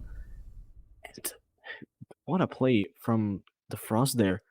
Just absolutely perfect positioning there and capitalizing on the mistakes that AVR made when they opened that breach. Yeah, and I'd say the real big problem for the side of AVR there was, as you were talking about, that lack of multiple hard breaches. They didn't have the thermite, so they were all trying to cram through a small ace breach on CC. And because they only had 1 hard breacher, there was no one to actually break open the rafters wall either, so they had to peek that window. And Alex, making the most of that situation, just positioned himself perfectly around those 2 very small, very tight entry points and get those 4 fantastic frags there. Tracker Clan now going back to this basement, a site they had a very dominant victory on that first round, thanks largely due to just the aggression early round from AVR and the guns just not quite hitting their marks with that aggression. It allowed for an immediate man advantage to be established for Tracker Clan. So they can't necessarily rely on this round. They might actually have to go directly hunting for the kills, and a full sort of bunker strategy might not even be employed here this time, as they are seeing the value maybe of getting out further into the map, of wasting time now that they can't just rely on sort of almost tricking the attack into clearing things that are already completely empty. So we are going to be seeing roamers outside of the site. Only 2 players down the basement this time. Make it 3 now as Egon returns back to that generate position. Kane's drone unnoticed as the attacker's already opening up that kitchen corridor door, just getting that drone in to try and find out where is clear. They're going to need to find a lurker. I think it was Shizu in near strip there. Oh, what a shot. Alex finds the first kill onto Brisk, who just got tunnel visioned onto that Valcam and regroups together with Shizu in bar. Now, Sackers, they do know that they are roamers, but they gotta clear them out before they go for any of those hatches, and it doesn't appear that much. Oh, what a shot. Shizu gets Kane on the rappel. That's your Hibana gone, and you only have those 2 Harvey charges of Ethan to play with to get those hatches open. One of them was already gone, used up for I'm not sure where. Shizu pressing yet again up this main stairs, and Egon tries to find a kill for himself, as there's 3 people now on top floor. Shizu, who gets himself another one, but immediately traded up by Fluzon. But Badu, oh, he seems to be aware about Ethan pushing down those dirt, but actually never mind, it doesn't seem like it, as Egon we saw another one. Now 1v4 situation. There's intel about Ethan playing in dirt, and now what is Badu doing? Just swinging out on the reload. Just really confusing for me as Ethan swings now into sight. There's only one person inside that he has to fight. He doesn't seem to be aware where he is. As he pushed down into church, Deku sustains a bit of damage. Now they know where he is, but also they know that the diffuser is cold. Ethan has nothing to do here. He can only beg for kills. But 1 minute left. There's still some time for him to play here with, as he sustains a bit of damage from I think it was Alex who pushed down those stairs to help out Deku a bit. But Ethan here, he's just waiting for swings, but he can't wait. You gotta make something happen. As there's no intel for him, he can only play off of sound. And he sees one in the corridor, he cannot find the kill. But still trying to play with it. 1v2. Oh, he finds the one, cannot find the other. Deku finds the final kill. But yeah, I mean, why are they peeking him? It was a very good early round from Tracker there, but they had the diffuser isolated above, and yet all three of those defenders made their way back down to the basement. There was just no need to give Ethan even a chance of getting those kills and winning that round. There was already a very clear win condition in that diffuser there. They could just burn down the clock, play for time, just send one defender there to keep Ethan at bay, but three all coming down. Things could have gone very, very differently if he just hit 2 more shots there. He already had sort of got him advantageous gunfights with those remaining 2 surviving defenders. So that very easily could have slipped out of Tracker Clan's grasp. Now, obviously, it didn't. They've got their 3rd round there, but that sort of lack of discipline is very concerning in a round that really should be a guaranteed slam dunk win like that. And it could certainly come back to sort of be a bigger problem on their attacks if they aren't sort of giving the enemy team that respect that they really sort of deserve in that situation. You know, both these teams have won 2 matches in the playoffs here. You can't be treating them lightly. You have to be trying at all times. Don't give the enemy anything here, because this is such a crucial match as well. This is your do or die match. You either make it to the finals or you're eliminated. There are no sort of chances to make mistakes here, really. You want to be sort of winning this as cleanly as possible. So just them even giving the attackers a chance there, giving AVR a chance to get a round on the board is really quite concerning. I mean, you also saw that in the round where Alex got with 4K. He went for that gunfight against Diana, who's repelled on that breach. Very disadvantageous gunfight for him. I mean, it's understandable. He wants that ace, but at the same time, I mean, you can't just chill out a bit. Just let that last person just come to your site and get a more advantageous gunfight. Instead, he left his team in a 1v2 situation, and I mean, 1v2s are very much clutchable. So, Tracker Clan, I gotta just chill here, or they risk having 1 round just gone because of that over-aggression. And Badu, he's swinging that window really aggressively and sustains a bit of damage. He's lucky that he didn't get killed there, because that was very close to a kill for Brisk, but he does keep for his life. And now, still 5v5 with a minute left. Doesn't seem like much is happening on the side of AVR. Yeah, and there was really no reason for Badu to be getting that close to the window. It's more just of that almost lack of discipline. Luckily, he remains with his life, and he almost actually gets given a freebie onto Ty. Elsewhere, Egon, though, takes down Ethan, and Ty is forced to sort of panically throw that grenade down the hatch. Drone immediately wasted. The Frost still just maintaining a position. Ty's going for this fight. It's a very disadvantageous position, though. He can easily get shot before he sees the Frost, and he gets taken down as Egon gets his 3rd on the round now. 2 picks going the way of Tracker here. And now it's all up to Brisk in a 1 versus 5. He's not going to get 1. Egon, 4 on the round, and Tracker Clan really beginning to run away with this. That gamble from AVR to start on the attack, not paying out. AVR is gonna adapt. They gotta figure out that Tracker Clan are playing very confidently. I mean, they seem to be sure that every gunfight they peak, they can win it. And most of the time, that's what happens. And it doesn't seem like AVR are expecting it. They gotta expect that aggression to come out from Tracker Clan and capitalize on it. Capitalize on the mistake that the players of Tracker Clan are making, because for now, it doesn't seem like they're figuring it out. They still have one more chance, this one last attack that they can potentially win and go in a 2 for half yet again, as they did in Chile. But if it's a 5-1 half, oh, that's gonna be rough for them. I mean, it's only a 1 round difference, but it's it's a massive one in the grand scheme of Yeah. things. Even for the mental, seeing a 2-4 split, I mean, it's not terrible. It's still winnable. But when it's a 1-5 split, then you get into the mentality of we gotta clutch this, or else we're out. And I mean, not once out, but again, still. we're not seeing this double hard breach being employed on this side. It's just Kane on that thermite.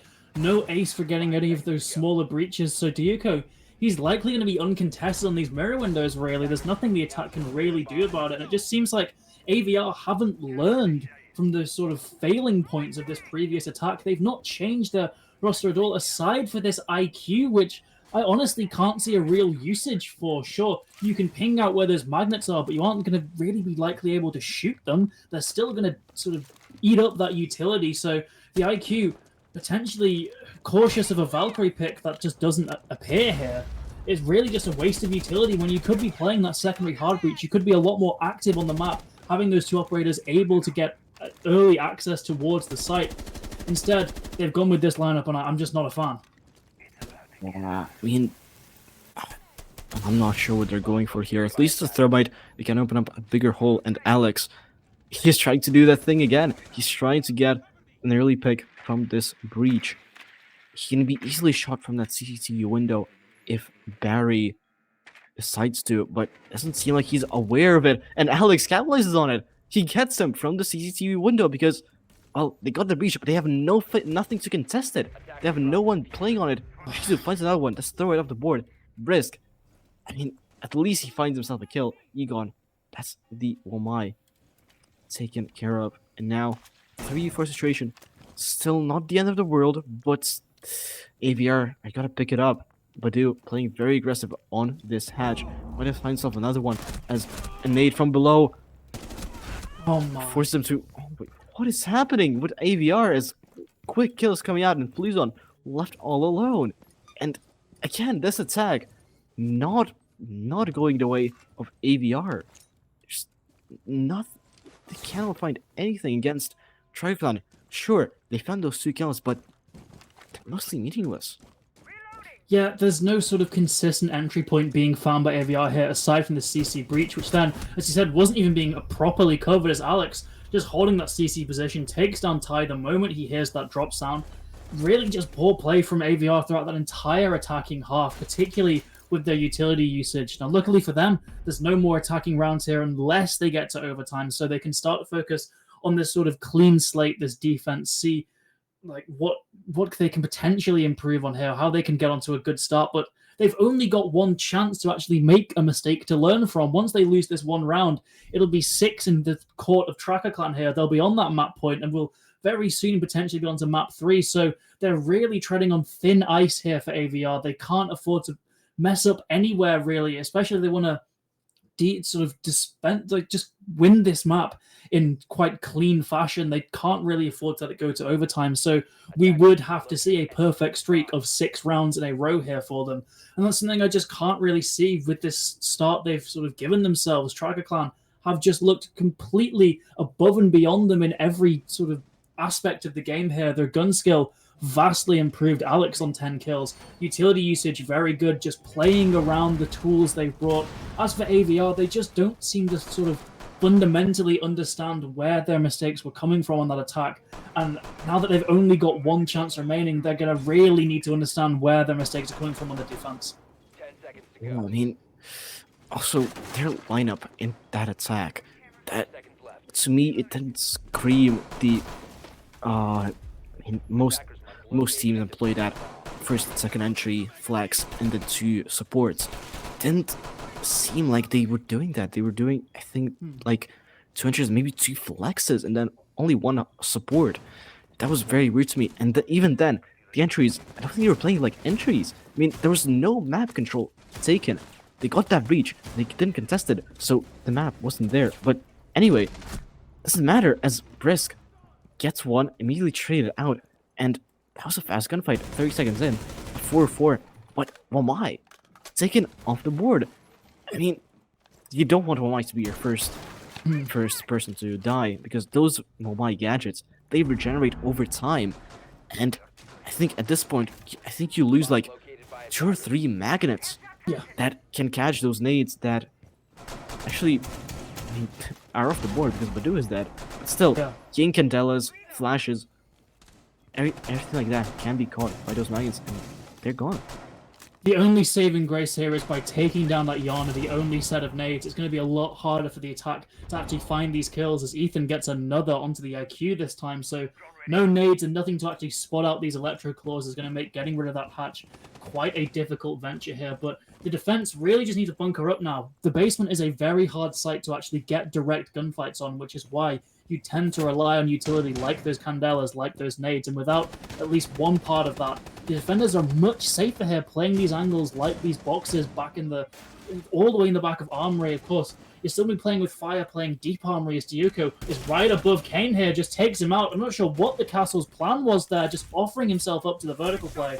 Finally, this kitchen hatch is being opened as that caused another defender to potentially get out of position, going up these main stairs as Ty gets one more, giving the advantage back to AVR, but still, both these defenders stuck in church, one on main stairs as well, could potentially get caught here by Diuko, but he's now got so many different angles to look for. He just seemed aware that Ethan is going for that flank. Solutions finds himself another one, and Ethan closes it out, even though the Yuko knew where he was. And this round was, I mean, it's better for AVR. There were some questionable plays coming out from that team, but still, they close it out, and now it might be the beginning of a comeback, but I wouldn't be so sure. There's still, what is it? 5 rounds left for them between winning and or going to overtime, and the Tracker Clan, they only need 2 to win.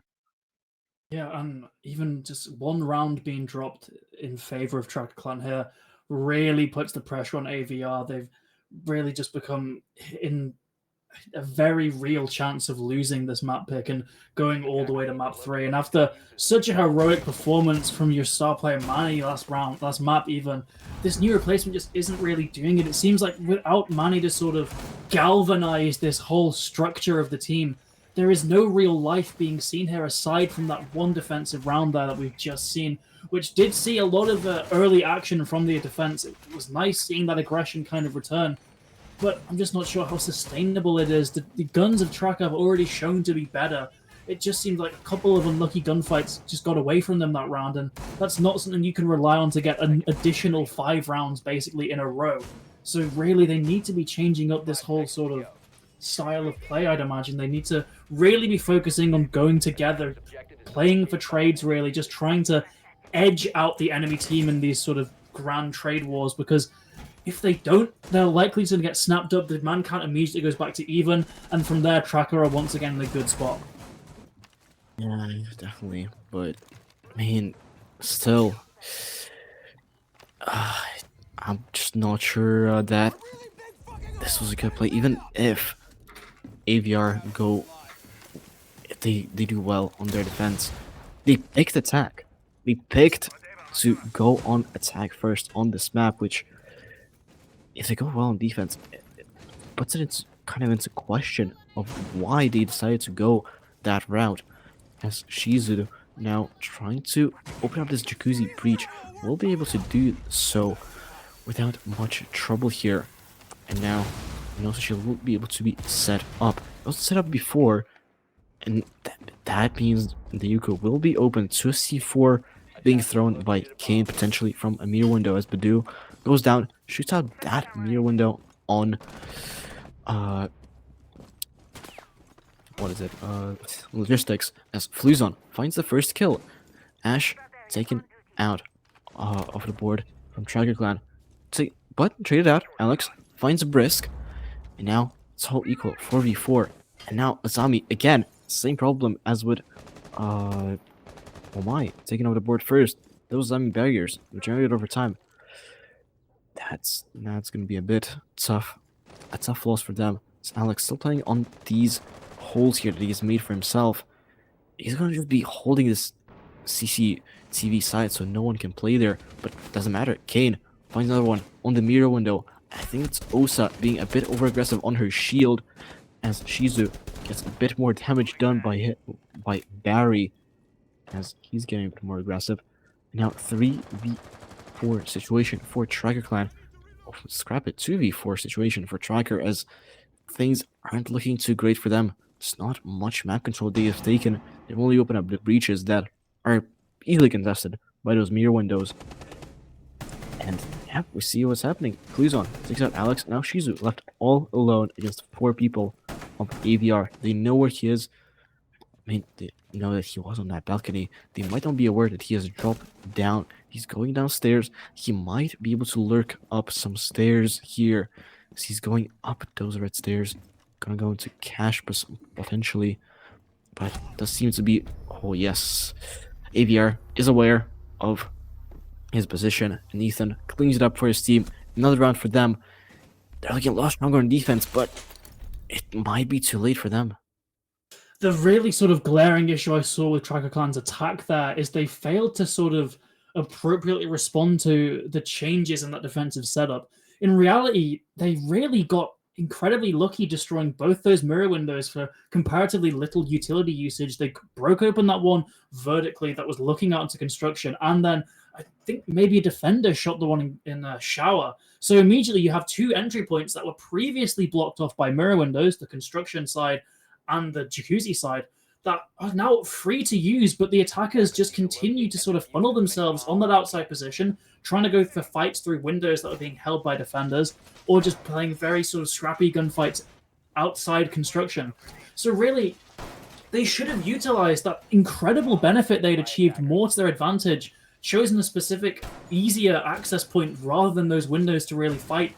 And then they could have easily gotten onto site, gotten a good amount of damage done to the defense, potentially even won that round. You just need to see more sort of versatility, I guess adaptability, more of a dynamic attacking side from Tracker Clan here, because right now they're playing their defaults, even when given this sort of magic key to victory, they're just not using it for some reason. Yeah, that's definitely true. And yeah, still Tracker Clan are still on that 5 score.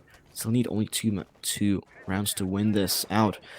Maybe going to their heads a bit, as they lost those 2 rounds and they might be stretching their heads. But oh, that's a good start. Barry taken out by Badu. Not sure if that was just a lucky spray or if that was a spawn pick for Barry. I think it was a lucky spray because that's a Kaid taken out. I mean, he's already placed down, so it's not as big of a loss as something of a Wamai or a Zami.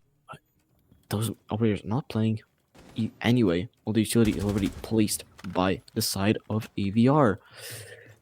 And here, defending bar, they have 2 people playing in bar, which is a bit questionable here. I thought they would play a bit more side to side. That's how you usually play it. You play it from outside in, and that's punished by Alex. He takes out 2, and that's all of the people on bar off the board. And now there's only 2 people upstairs left. Brisk does take out 1, but Alex, he's aware no one is in sight. He's just waiting for his team to go in and go for the plant, as a 1v4 situation is now left. Brisk all alone. Oh, what a shot on Alex. Really clean one on controller. That's not easy to hit, but he cannot hit another one as Deiko cleans it up for his team. That's a round for Tracker. That's a good one. Takes him to match point here on Clubhouse.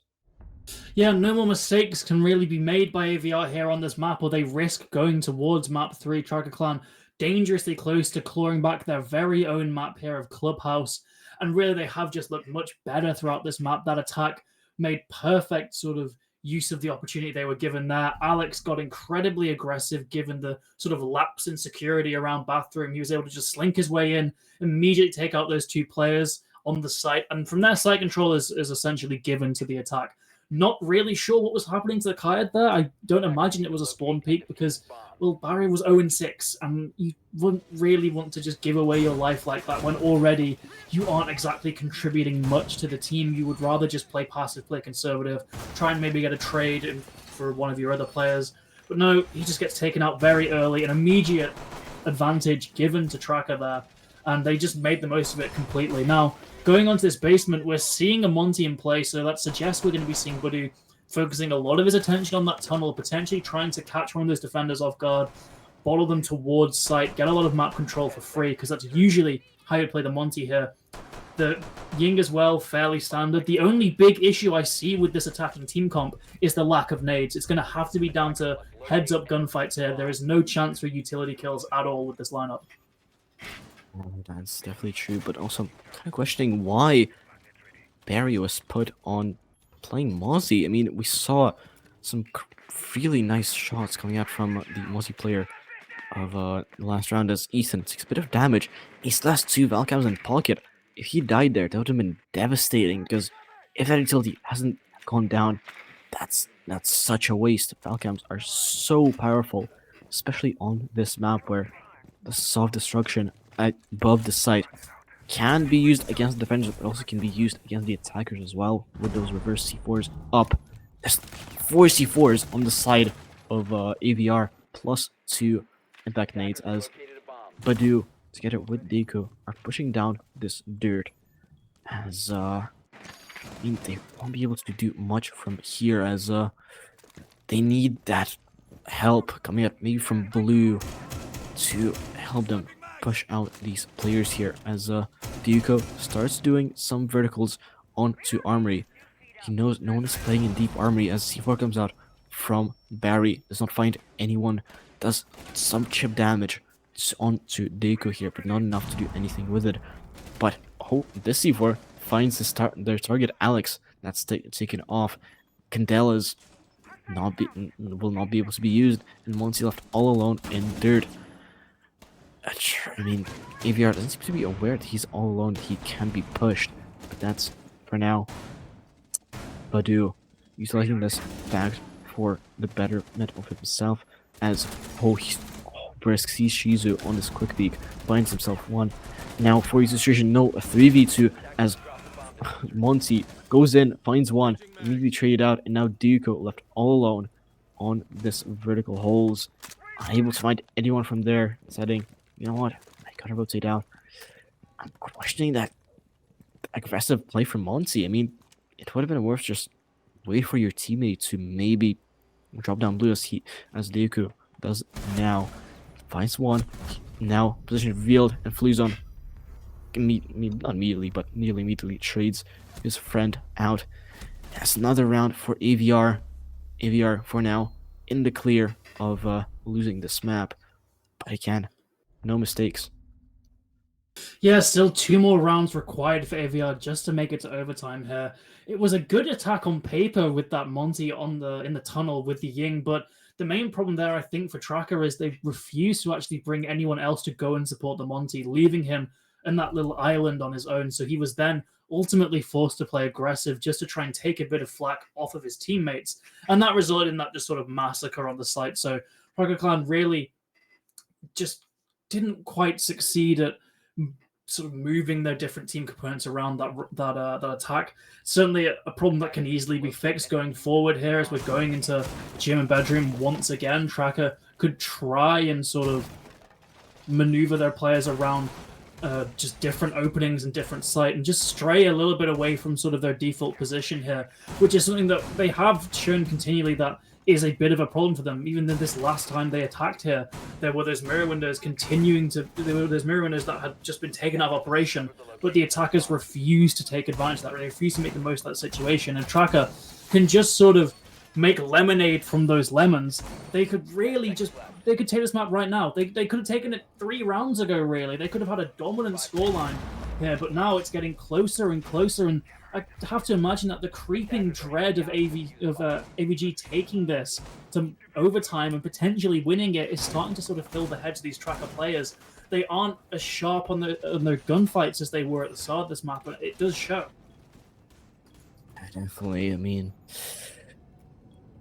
that would be rough if they lose this from their absolutely dominant scoreline that they had just a couple of rounds ago.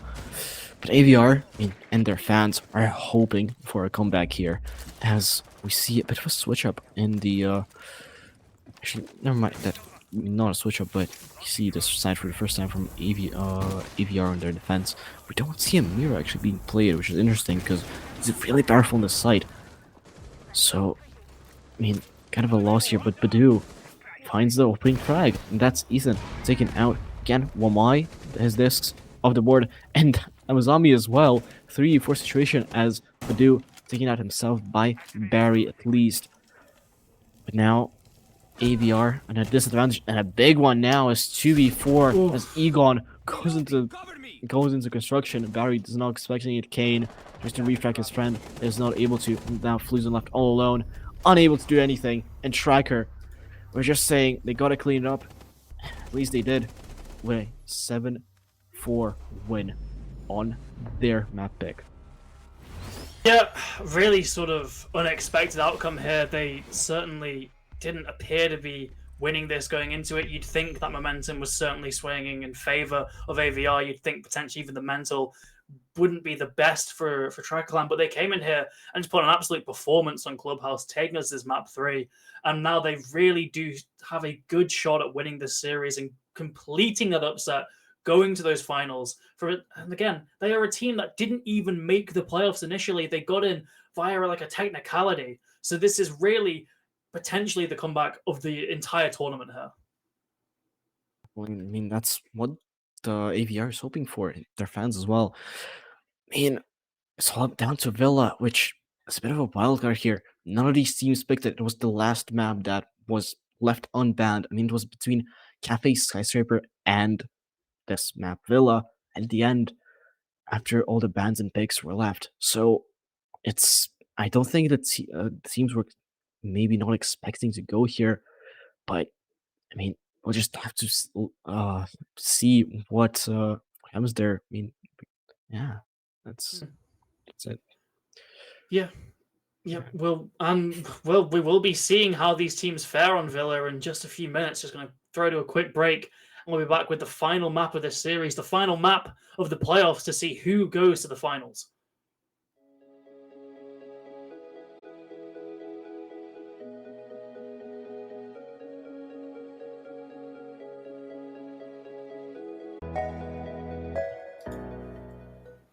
Hello, we're back after this massive break. Apologies for that. Again, thanks for staying on the stream for those who have. We're back with the decider of Villa. Oh my god, that was too long of a break, but at least Finally we're here. Yeah. Yep. On to Villa, which statistically should be fairing the defense. Stats-wise for ESA, 60% win rate for the defense. So you should be expecting to see at very least 3-3, maybe even a 4-2 half for the defense. Anything better than that, and the defense are doing exceptionally well. If anything better than that for the attack, and they're doing pretty well. So it should be leaning towards the defense. So that might excuse a slow start from the side of AVR here if they maybe don't put up those first few rounds on the board. Same bans, I believe, as last map, Jackal and Nook getting taken off the board, which does just neuter the ability for the attack to really deal with that roam clear efficiently. Definitely. Now going into the defensive bans, I mean, I'd expect maybe like a Soul Sword and Zami here. Actually, never mind. It's Mira that gets banned out. I mean, AVR, we saw on their team card that they do like banning Jackal and Mira. We didn't see those bans map 1, but we saw Jackal banned on Chalet, and now both of these operators are now banned by AVR Legacy. So it's consistent with their bans. And again, it might be a kind of target ban of Warden, but again, Manny is still not here for AVR Legacy, not here to drag him through this map. Instead, you have Kane and now another new player in Honker. Yeah, and it really was Manny in that first map that did, as he said, just drag the team kicking and screaming. And without him, they seem to be a lot slower, a lot less aggressive on that Clubhouse map. So it's really up to them on this final map here of the series to show that they can, in fact, work as a cohesive unit without that sort of front runner of Manny really clearing the way for them, looking particularly at the newcomers, Kane and Wonka, who weren't playing in that first map here of this matchup. They've been subbed in after the fact. So a lot of pressure once again on their shoulders. Unfortunately for them, Kane just simply didn't deliver in Clubhouse. Yep. And I mean, it's the order for both these teams on I mean, a map that they have not picked themselves. It was the last map that was remaining, as mentioned, I mean, previously, but it's gonna be difficult for either of these teams to play it at expect, because Villa is not a map that we have seen a lot throughout ESA Cup, so it's gonna be interesting to see. And Alex playing on that Solus, we haven't seen actually Solus on this matchup, at least, because she has been banned. This time, not at all, as already being quite aggressive. Wonker jumping into the bathroom, fighting with Alex, and winning that gunfight out. A bit scrappy there from Alex. He knew that he jumped in, but kind of hesitant to actually do something about it, as nades start popping out from below. But it doesn't seem that there's any info. He's just nading blind and doesn't find anyone. Yeah, it is just a waste of utility there. There's still an extra set of nades on the side of Typhlosion there, so they can still do a little bit of damage there, but Wonka was in such a key position there, and if he just simply waited a little bit for those drones to get into position to start feeding that intel, he could have been a very serious threat for the defense, but he's given up that utility. He's now just another gun there, and it's really going to have to think about either clearing out any of the roamers down below, or getting his way towards this top floor, particularly main stairs, as Badu takes down Kane, the ace, not finding any impact this map, I believe. I don't think a single gadget was thrown. Ethan as well, taken out, as well as Barry there. Barry does at least turn into Egon, but it's still 3-2 in favor of Tracker here. Yeah, Badu still on very low HP, but doesn't matter. Shizu finds the shotgun shot onto Wonker, and now a 1v3 situation. That opening pick that Wonker has found not paying any dividends to AVR Legacy, as Typhlosion inhales some of that smoke, gas, and then some bullets from the SMG-11 of Shizu, cleans it up, and Tracker Clan wins it out when it didn't look quite good for them at the start. Still claw it back. That's the first round on the board for them on Villa. Yeah, I guess the only really sort of shining light from AVR there is at the very least Wonka came in and immediately made his impact known, getting that opening kill, albeit it was partly due to a bit of a blunder from that Solus. And a big thing here, Solus and his army both open for the defense, which could make AVR's chances in this first half even worse, really. Two very strong operators. Last round we saw that Solus not quite using their utility properly, getting caught off by Wonka. This time we'll be seeing Azami on the very sort of responsible hands of Shizu there. Already got 3 kills in the round, being given an excellent gun here and an excellent gadget as well. Surely going to cause a little bit of chaos for the attack here, as on the side of the attack we are seeing that Flores brought kind of the most direct counter to Azami possible, bringing those 4 explosive drones. It is enough to clear those gadgets if need be, but still, it's very difficult to get those drones to some of those Kiva barriers as well, and you just simply aren't likely going to find them all. Those barriers will be dotted around the map. So yeah, Flores, who's now not even being picked either. Barry just picking the Nomad. So I thought maybe we'd get a little bit of a counter pick there, but no, Nomad locked in, flank watch deemed more important by AVR. But that does mean they will struggle with this utility game. They're going to need to use nades to destroy those Kiva barriers, and even maybe those castle barricades. I mean, never mind, actually. They're out of sledge for his hammer and his utility, as Typhlosion wasting no time at all, getting zoned in from below. I'm gonna start probably nading. We'll see if it's blind again. I hope not. I hope they would have maybe stashed the drone somewhere sneaky in sight. And it does appear that Typhlosion is being a bit more patient than Wonker was last round, as he's just waiting for some intel by his team, just waiting patiently downstairs, as Shizu playing a bit more aggressive and a bit of a stalemate with Kane.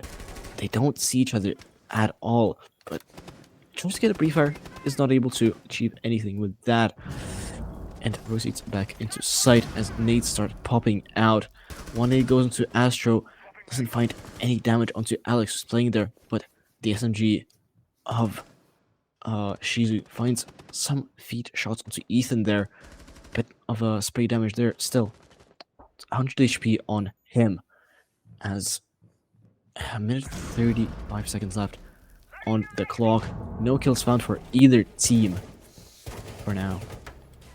Egon, though, just as you say that, takes out Ty. I thought for a second it was actually Badu, but his shots just miss. He's still bunkered down in this closet position. ADSs and a Frostman as well that will just mark any attacker that comes in. And if they don't get caught by it, they'll at least give away their position, allowing Purdue to swing. But elsewhere, it is actually Dyuko on that ground floor getting taken down by Ethan. Shizui can still keep the attackers at bay with these barriers as Egon gets another Ethan taken down. This Wamai is seemingly unstoppable now as Alex gets one.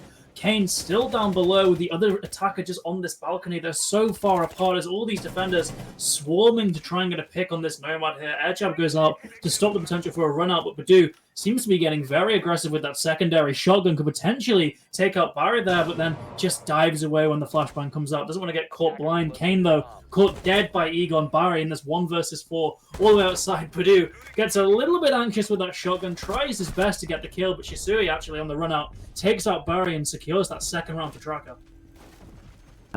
And this round was really well played by them, getting a lot of frags there, not even allowing AVR to get into the building even and do anything else. I mean, actually, they allowed it to go downstairs, but not upstairs. They didn't allow them to actually take control of the upstairs where the site actually is, where that map control is important for them. I mean, downstairs still an important position. Don't get me wrong. Those if there was C4s on the board, there would be definitely someone playing there, but there wasn't anyone on the side of Tracker Clan. They were just bunkered into sight and deflected this push coming out from AVR. This time, they're going downstairs, the tertiary site that they're going to be trying to defend here. Doesn't seem like they're going for that library and what's it called? Living room. Yeah, library and living site that some teams may elect to pick as a bit of a curveball to the other team, but Tracker seems to be confident in this setup on kitchen, and I mean, why not? It conventionally is a better site to defend on and a lot less demanding when it comes to team play and info onto the site. And as I say it, the attackers are coming in. Ethan deciding to go on the IQ to counteract that Valk that is brought by Alex. Good adaptation there coming out from them. We're going to need to see if it's actually going to be worthwhile or if Ethan might die without doing anything. I mean, we saw quite a bit of that happening. I mean, even last few games, so hopefully it doesn't happen this time. Yeah, we can see AVR reading into this site well, bringing 2 of those vertical operators as well as 6 sets of those soft breach charges. So they are certainly prepared to tear away this floor, but still, they actually have to get into the building. Alex is that first point of call on the top of those Astro stairs. Nitro in hand, potentially trying to get a cheeky kill into that repelling player, but it's actually Shisui on that debuting Amaru for the first time in this entire series, getting that kill, taking down Kane, who still hasn't found the scoreboard this match. Shizui on for potentially a second, using this DMR, such a hard-hitting gun, can hold these longer angles as well as he gets an incredibly aggressive position, completely unknown for the attack, and he just slips away, straight back to sight. His exit could maybe be covered from that window, but no, there's not even an attempt, and Shizui, although on a pixel of health, does manage to get back to the site, which is just going to further the problems for AVR here. Yep, as Barry finds himself a kill, at least Badu taking care of the board. Goyo already has utility down, so not big of a deal, but still, it's not that good to lose a man and lose that gun. I mean, Shizui here, he's not that low HP and still might be a menace with the DMR. It's really hard hitting, especially on defense. But it doesn't matter. Alex with the C4 from below. That's how it works with that intel. But Shimili is not a doesn't know that Wonker is already in oh my god. I'm getting these callouts. Laundry, yeah.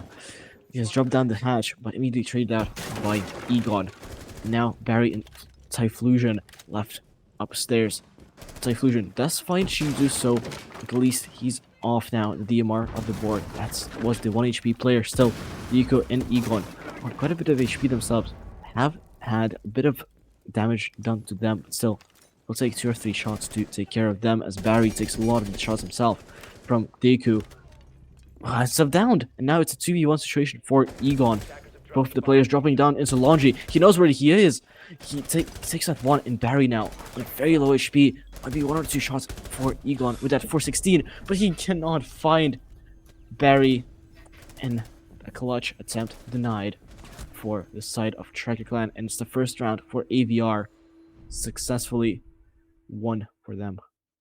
And that really should have been another round for Tracker Clan there, but I don't know if you noticed, there was just one drone in sight giving continuous information, the power of those yellow pings on display, giving just live intel on those defenders. It allowed those remaining attackers of the Sledge and the Ash to just get those free kills through the vertical, as well as even the Buck as well, dropping down, acting on that intel. Just one drone making all the difference there. If they had just dealt with that piece of utility, the attack would have been completely scarpered. There would have been no way to really come back from that, aside from waiting for the defense to actually over-aggress, which to Tracker Clan's credit, they didn't. They played very conservatively once they got in that man advantage, and they really should have won that round. It was just good usage of the intel on the side of AVR that gave them this first round.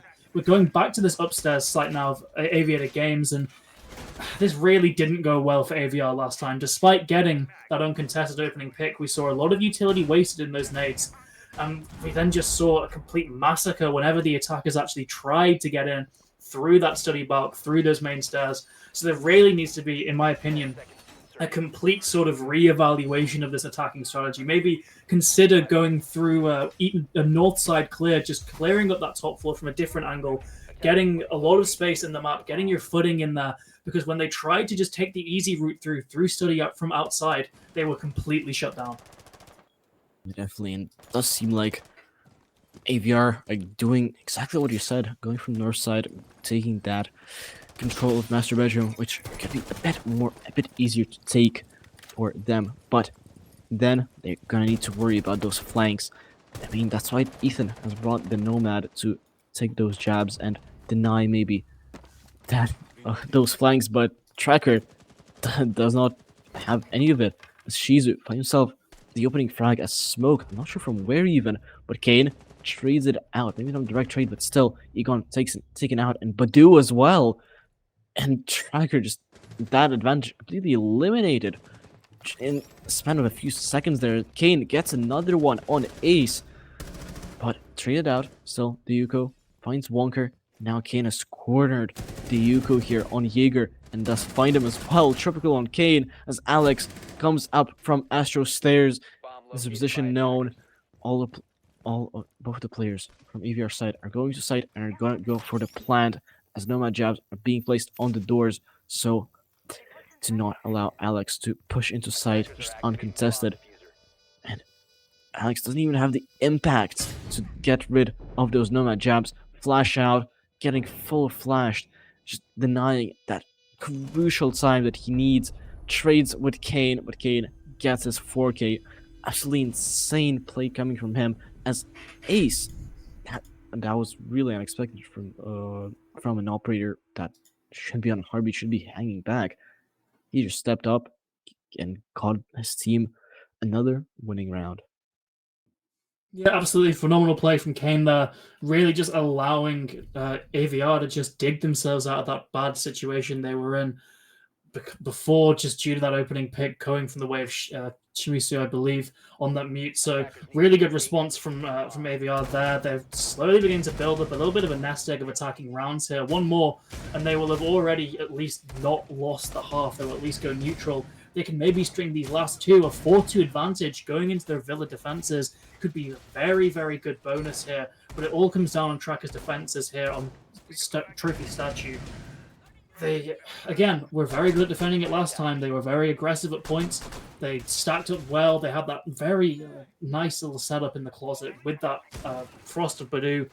A lot of utility invested in keeping them safe, and they were a very good distraction. So again, I like to sort of see them do what they did last round. Go from a separate avenue. Go for a top floor clear rather than just pushing directly near site. So almost the opposite needs to happen. Go through study, go through Aviator, sweep the south side of the map this time. Because when they did that in the opposite round previously, it was a very, very different attack. It was much more successful. So if they can just keep doing that, keep emulating that, go for these much more wide clears that actually give them much more space inside the map, they could really win this round. Doesn't look like they are, as Kane, I think, is already downstairs coming up some those red stairs actually from the bottom. Kane is kind of acting like an entry almost, but on Ace, which I find really, really weird. I mean, the AK sure is a good gun, but I mean, his breach charges are crucial if you want to get a wall open, which will get. I mean, it's not quite as pivotal as on Clubhouse getting that triple wall open, but still, it's a nice bonus to have. But just doesn't appear like Kane is doing it, and yeah, Alex finds him. This is the opening frag. That's the ace gone. This utility not used at all. I'm really questioning what Kane is doing on ace. Yeah, again, just mismanagement of utility. It really bit them on Clubhouse, and it's continuing to here on Villa. With no hard breach in pocket, the tracker defenders can really get a lot more defensive and just hide behind their setup here. There's nothing that can really breach it, aside from, well, only those Zephyr charges. There's nothing lethal, really, that can destroy it. Aside from the bullets of Ty, as he just takes down Dayuko clean still. Nowhere near sight. Luckily, the overall setup near that statue position very much fortified, particularly that closet position with Badu. So they again still should likely be winning this round. They can defer the attackers for long enough here, but dropping a body like that so easily could maybe bite them when it comes down those final 30 seconds if these trades start happening. And also, the drone economy is so poor right now. They only have 3 drones left, 1 in pocket. And then, oh, now 2, as one drone gets shot out. They have no intel whatsoever on these defenders, and Tracker gotta capitalize on that. They gotta get all these off angles, and Alex, I think, just does just that as he takes that wonker. And now Ethan is taking out as well, and now it's a 2v4 situation for Typhlosion and Barry. They have no drones in pocket. They have no way of gaining intel apart from that one drone that is sitting down on the ground. And Badu doesn't waste any time, gets Typhlosion, and Egon himself gets that final kill onto Barry, all the way from study onto that master balcony. And Tracker Clan, that was a much better defense than what they did in the last previous 2 rounds. And once again, the real problem there is that just AVR didn't bother taking any of that south side of the map. There was no real map control gained by the attackers whatsoever. They were just insistent on taking those external gunfights through the windows, and they lose them to the defenders who can just hold their angles, who are already defended by elaborate Azami setups and ADSs and mirror window, or not mirror, castle barricades. There was just so much utility in the way, and they could have simply bypassed it by going for a different clear, go south side. So once again, I'd imagine AVR are going to go for that north clear. It worked wonders for their previous aviator attack. But at the same time, there's a lot to learn for Tracker Clan here. They're likely going to reinforce those positions a lot more, try and play for trades and not just get caught out in these sort of incredibly one-sided engagements. But still, it's almost kind of a must-win here for AVR. I think although a 2-4 split is manageable with the way that Tracker Clan are playing now, I think they're certainly going to make the most of that 2-round advantage going into the second half. So though it isn't sort of standard the end of the world if it's a 2-4 split, you'd really want to even this 3-3 to give yourself a fighting chance on your defense. Definitely. And now the EVR, it does seem like they're deciding to go again for that statue take. Doesn't seem like anyone is pushing from that study side, and Tracker might have read into it as there's only one person on side in Shizu, but doesn't matter. Kane gets that opening frag with Ash with her R4C onto Alex, and gets another one to Deiko. Kane on a roll now. Switched off Ace, got into Ash, and now doing wonders for his team. And now it's a bit quieter down. It's a 5v3 situation as Badu, Egon, and Shizu on the side of Tracker left to fight the 5 players of AVR. It's a bit of a precarious situation as they're nearly outnumbered 2-1. And it seems like they all just rotated back into site, which is kind of a good thing. They want to bunker down. They want to just reinforce those positions that are really important to keep that site theirs. Not allow Barry with the diffusers to just barrel in and take control here. Does seem like Kane is the only one downstairs, and those 4 nades that Wonker and Typhlosion are bringing are gonna get eliminated because Shizu and Egon just get 2 massive kills here and eliminate those players, and now it's a 3-3 split. Yeah, and I was about to say, players. those Tracker Clan defenders really need to make a play there just to even out the man count a little bit. Even 1 kill would have done wonders, but that uncontested double kill, fantastic play there around 19. It's given Tracker Clan a fighting chance in this round. Now they can play thoroughly defensively, play for trades. There is no need to get particularly aggressive anymore now that the man count is even. Nevertheless, Badu, he is desperate to get some more, just layering that utility around 90, throwing those Wildmine magnets down. And these smoke canisters can really start to come in play as well. Egon gets another one to Kane, the man of the hour. Badu as well. It's all on Barry suddenly in a 1 versus 3. Make that 1 versus 2, but still so much to do. 2 more smoke canisters available to just completely block his entry into that aviator site. As long as Shizu doesn't give his life away, a couple of shots glanced around his direction. Badu, it's all the while repositioning into study himself, trying to get on a bit of an off angle, forcing Barry to in fact rotate all the way around to long now. Still, he's going to be seen by these holes in the wall, so the element of surprise is gone, but a beautiful pre-fire onto the smoke as well. There's no more air denial on the side of Tracker Clan. This is very doable. Badu gives his position away. He knows the player is in study. Barry, 2 more flashbangs left, mind you. He can go for this kill if need be. Burn 1 with the ADS. In fact, he's just going to go for the gunfight. Badu has no idea, but yes, he does! Gets the kill, and Tracker Clan somehow managed to salvage that round and get a 4-2 split. That was really scary for Tracker Clan there. Losing those 2 players, losing a 1v1. That was way too close for comfort there for them. But AVR, again, unable to capitalize, unable to go through that into their execute effectively, losing those players, losing their man advantage. That was crucial for Tracker Clan to win. But now they're on attack, and I'm kind of questioning AVR's kind of composition coming in on their attack. On defense, I mean, it does seem a bit more conventional, but on attack, it seemed like they have. I mean, they had some issues in Clubhouse. Now it seems like they have 3 entries or something like that. Like Kane was playing on Hard Beach, but he's definitely an entry, and it showed that last round, getting those 2 massive picks. First of all, and getting a lot of map control. I mean, he's doing wonders on that first entry position, but AVR forced him to play on Ace on Hard Beach for some reason. It's just really weird coming out from AVR. Almost like they had to swap in players that aren't playing on the role they're supposed to just to play this match. Just really weird. Yeah, it certainly seemed like the roles needed a bit of working out there as Barry actually leaves, and that's after the action phase starts, so I don't believe we'll be getting any kind of rehost there. I'm not too caught up on the rules around that, but I believe once we get action phase, maybe first 15 seconds, in fact no damage has gone either way, could pave way for a rehost, but I don't believe we're getting so I think this will continue as a 4 versus 5, so AVR immediately on the back foot here. Tracker Clan formulating a clear from that north side, playing around the master bedroom, it seems, with Egon actually on that IQ, taking the helm here as Kane takes down Alex immediately. That's your entry gone, and Kane can just slink away into the basement and remain a threat. Yep, and that also equalizes the player count. 4v4, a lot better for AVR Legacy, a lot more doable.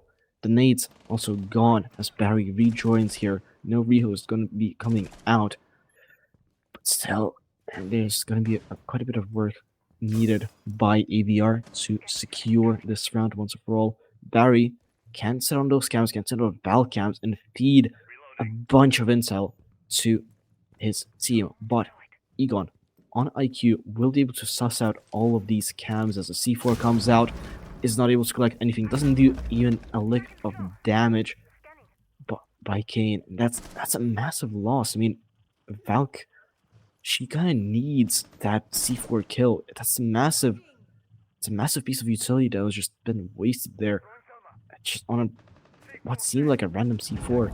But still, Kane remains downstairs as Wonker is a bit more successful with his, does find one, but Egon trades out into Ethan, and now Badu finds fusion as well. He playing in study. To his left. Yeah. Gets taken down by Kane, who's now completely retaken the city position and can take a very nasty, tight angle there. They are all too aware of Dyuko's position. You hear the air jab, but Egon takes down one, but Kane gets Oh my two. god. Wins it out in the final moments as the attackers just stack up there, going towards AVR. I'm not sure why no one was watching that study door. His position was known. You have two guns up, but both just looking the wrong way. Kane, the real hero of that round, and has overall had a real resurgence since that second round, since that second map even. And Tracker Clan, although still in the lead, it is closing as AVR get that first defense. Yeah, I think one player was watching study, but the first shot coming in from Kane did take him out, and then Egon on the IQ didn't have time to flick onto Valk, and that's how that round has gone the way of AVR.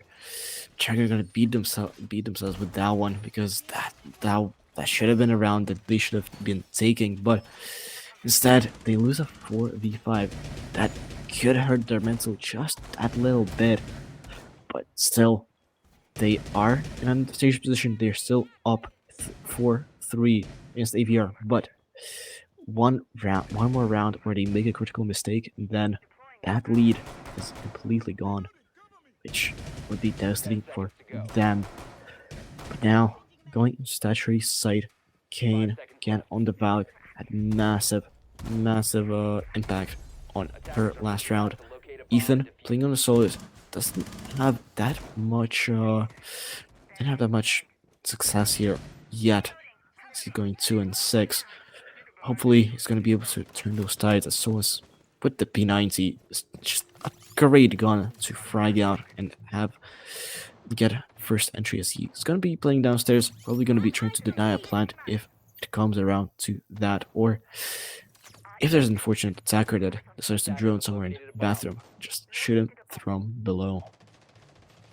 Yeah, but Ethan here has to be careful not to be on that gadget too much. Remember, round one, we saw Solis get on that gadget in the most inopportune time, taken down by Wonka. Ethan hoping he's not as unlucky, but still, his position will soon be known by IQ, by either the drone or just through the gadget usage themselves. There's the two operators that kind of counter each other. They can see each other's devices, with IQ having that stark advantage of having her gun out. It was actually Wonka to fall first. Badu takes him down 4 versus 5 once again in favor of Tracker Clan here, as they are slowly making their mark on the site. But still, once again, the attacking team opting for this sort of external push. This time, they have made it into the site as Badu just goes charging into Astro here, fully just not paying attention to the rotate, gets taken down by Barry, and that's the one sort of main bit of action taken out from the attack. Once again, back almost at square one. There is Closet and Master Control, but a lot of damage being exchanged both ways. Alex almost taken down by the Deagle, but responds with his own pistol, in fact. Takes down Kane, but it's not ready for the response. Typhlosion swings in, gets that kill, and retreats,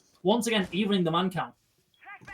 Yep, and now it's a 3v3 situation with a minute 20 left. Scrap it 2v3 as Ethan is taken down by Dyuko, and now they're pushing it up into Astro. They have a bit of intel on those players as Barry tries to swing out, gets the frag onto Egon, gets a lot of damage though, gets a swing again, but no, cannot find the frag, and now Typhlosion left in a 1v2 situation. Can he recreate what Kane has done in the previous round? Minute left, and the drones come out.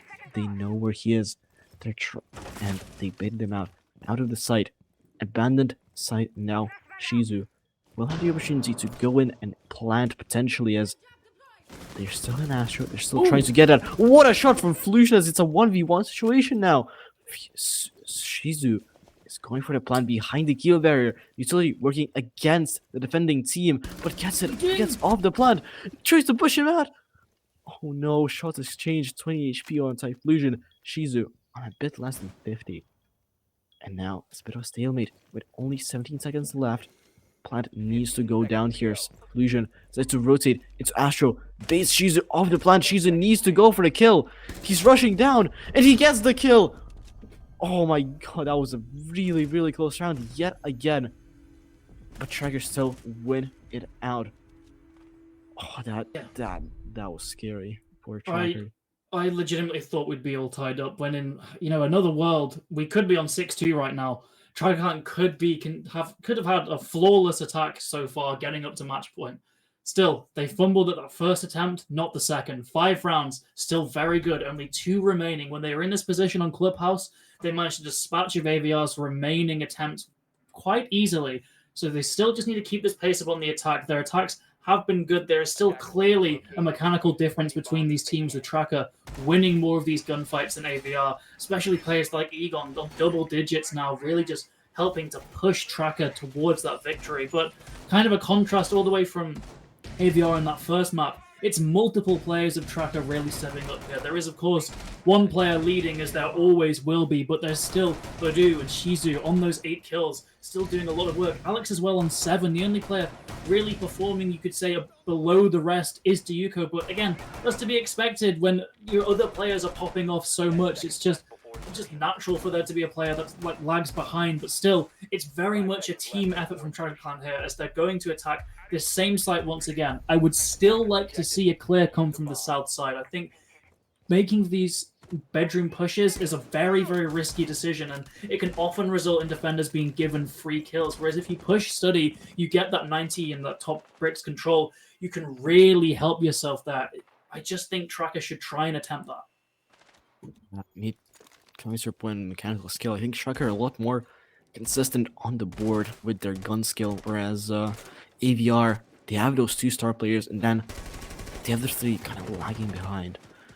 But it's 2 completely different teams, but let's see who comes out on top. As it seems like, again, it's a master push, and actually Hibana being used to get those Azami barriers destroyed.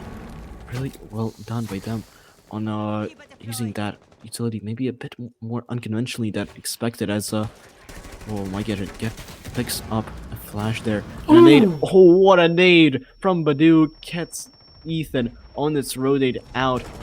And another one from Alex.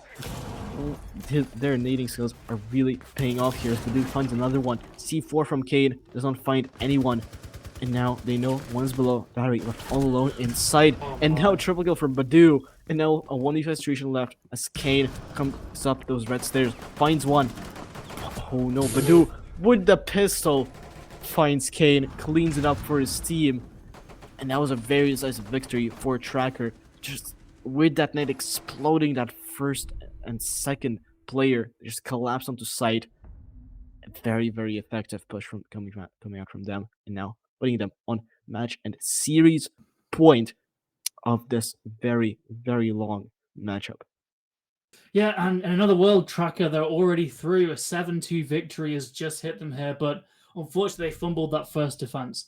And that's still, or that first attack even, and it's still very much doable, but they just can't really fixate on that. They have to move past that previous failure, and from the previous rounds, it really looks like they have. It looks like they've taken that sort of, that choke in their stride. They're performing much better. They're hitting all their shots. There's this newfound aggression, but say that AVR wins this round, they can't let that get to their heads. They can't let the thoughts of what happens if we choke this, what happens if that one round comes back to haunt us.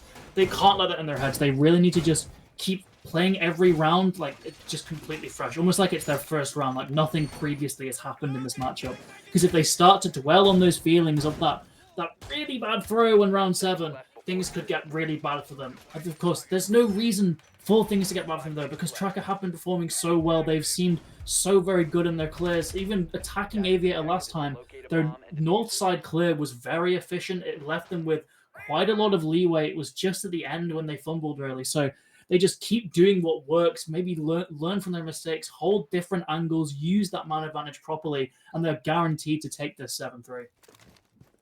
If you're looking at this lineup coming up from AVR Legacy, it seems like they're kind of releasing their star players and kind of saying, okay, do whatever, pick whatever you want, just get those kills and get us that win. Kane on the vigil is not picked at all because he doesn't have any team utility. He's just completely solo utility here, just benefiting him. And I mean, Mozzie and Thorn also kind of in the same boat here as Egon, getting a bit of damage. I think that was from Ethan there, but still getting out his life and getting a lot of map control here, basically for that 50 HP as he pushes up to this point. And gets a bit of a gunfight with Barry. Does not exchange any shots. They don't land on either of those players. But still, Barry really wants to do something here for his team. But it's Kane getting that first pick. As we see Barry rotating out of 90, going back into sight as Egon creating a lot of space for his team with his gun. Oh, Barry taking out to really low HP. I'm not sure from where. But now it's a 5v4 situation. Still, there is an advantage for AVR Legacy as Kane, of course, on that first kill. And Barry still hunting for more. He does seem very confident. He is playing a lot better than he did the previous 2 maps. But he just needs to be... He does not need to get that aggressive as Egon. Find Wonker. Oh no, the smoke of the board. And Ethan as well. Finds himself down, and Fusion, it's all coming down onto site, and now Kane left all alone, unable to do anything, just those tracker attack collapsing on site very effectively, and that actually wins them their this match and their series. They advance to playoffs. Yeah, it really seemed like that sort of final moment defeat on Chalet, that 15th round, just ignited something in Tracker Clan. After they lost that map, they should have won. They should have won the series 2-0 realistically. But that just final round just ignited something in them. They were so confident in their attacks in these next 2 rounds. They were very good in their defenses as well. They were just hitting shots. They were playing an incredible game of Siege, really. And commiserations to AVR. They were so close to getting to those finals, but unfortunately, the sort of grand upset of the playoffs is complete. Tracker Clan, a team invited due to another team getting just walking out of the competition late. They were given that bonus sort of spot into the playoffs, and they've made lemonade out of their lemons. Really, they've gotten to the finals, and just congratulations to them. Yep, and that also means that the bracket is now set. We know what teams are playing who in that first round. It's going to be B100 playing against Team Misclick, and it's going to be Minions playing against X-Penta, and then Tracker will have to be playing against MDF, which is going to be a really, really hard match for them, but they're coming out of this victory, which was really well done by them. I mean, props to them. Those last 2 attacks were just really, really good, well done, just collapsing onto the site. I mean, from basically nothing, just surprising the enemy team. It was very well done by them. So props to them. They really deserve this playoff spot. Yeah, I think that the big thing to take away from Tracker Clan there is that no round is sort of really lost until you see those big words on screen saying that the other team won. They were consistently winning from behind. They were consistently winning despite losing sometimes 2 or 3 opening picks there in a row. They would still manage to cling on and win those rounds. So really just phenomenal play from Tracker Clan there. They certainly must be feeling great about that. Getting to the final 8, getting to that final bracket, just that single Eland bracket there to the finals. Really good play from them. And again, commiserations to Avenger by Team Legacy. They were so close to winning it. Yeah, they were really close to advancing to playoffs, so congrats on their run. But I think it's going to wrap it up for tonight. It's been a long stream with a bit of delay, so apologies for that yet again. But it's going to be over. I mean, if I've been a Hot Nix. To my left, to my left, Yes. It's been Pooble. You can find our Twitter's here and over there for Pooble if you want to see what we do. I'm not really active, but if Pooble wants, you might see some of his thoughts. So thank you all so much for being here with us, and I hope to see you again on the playoff stage. So goodbye.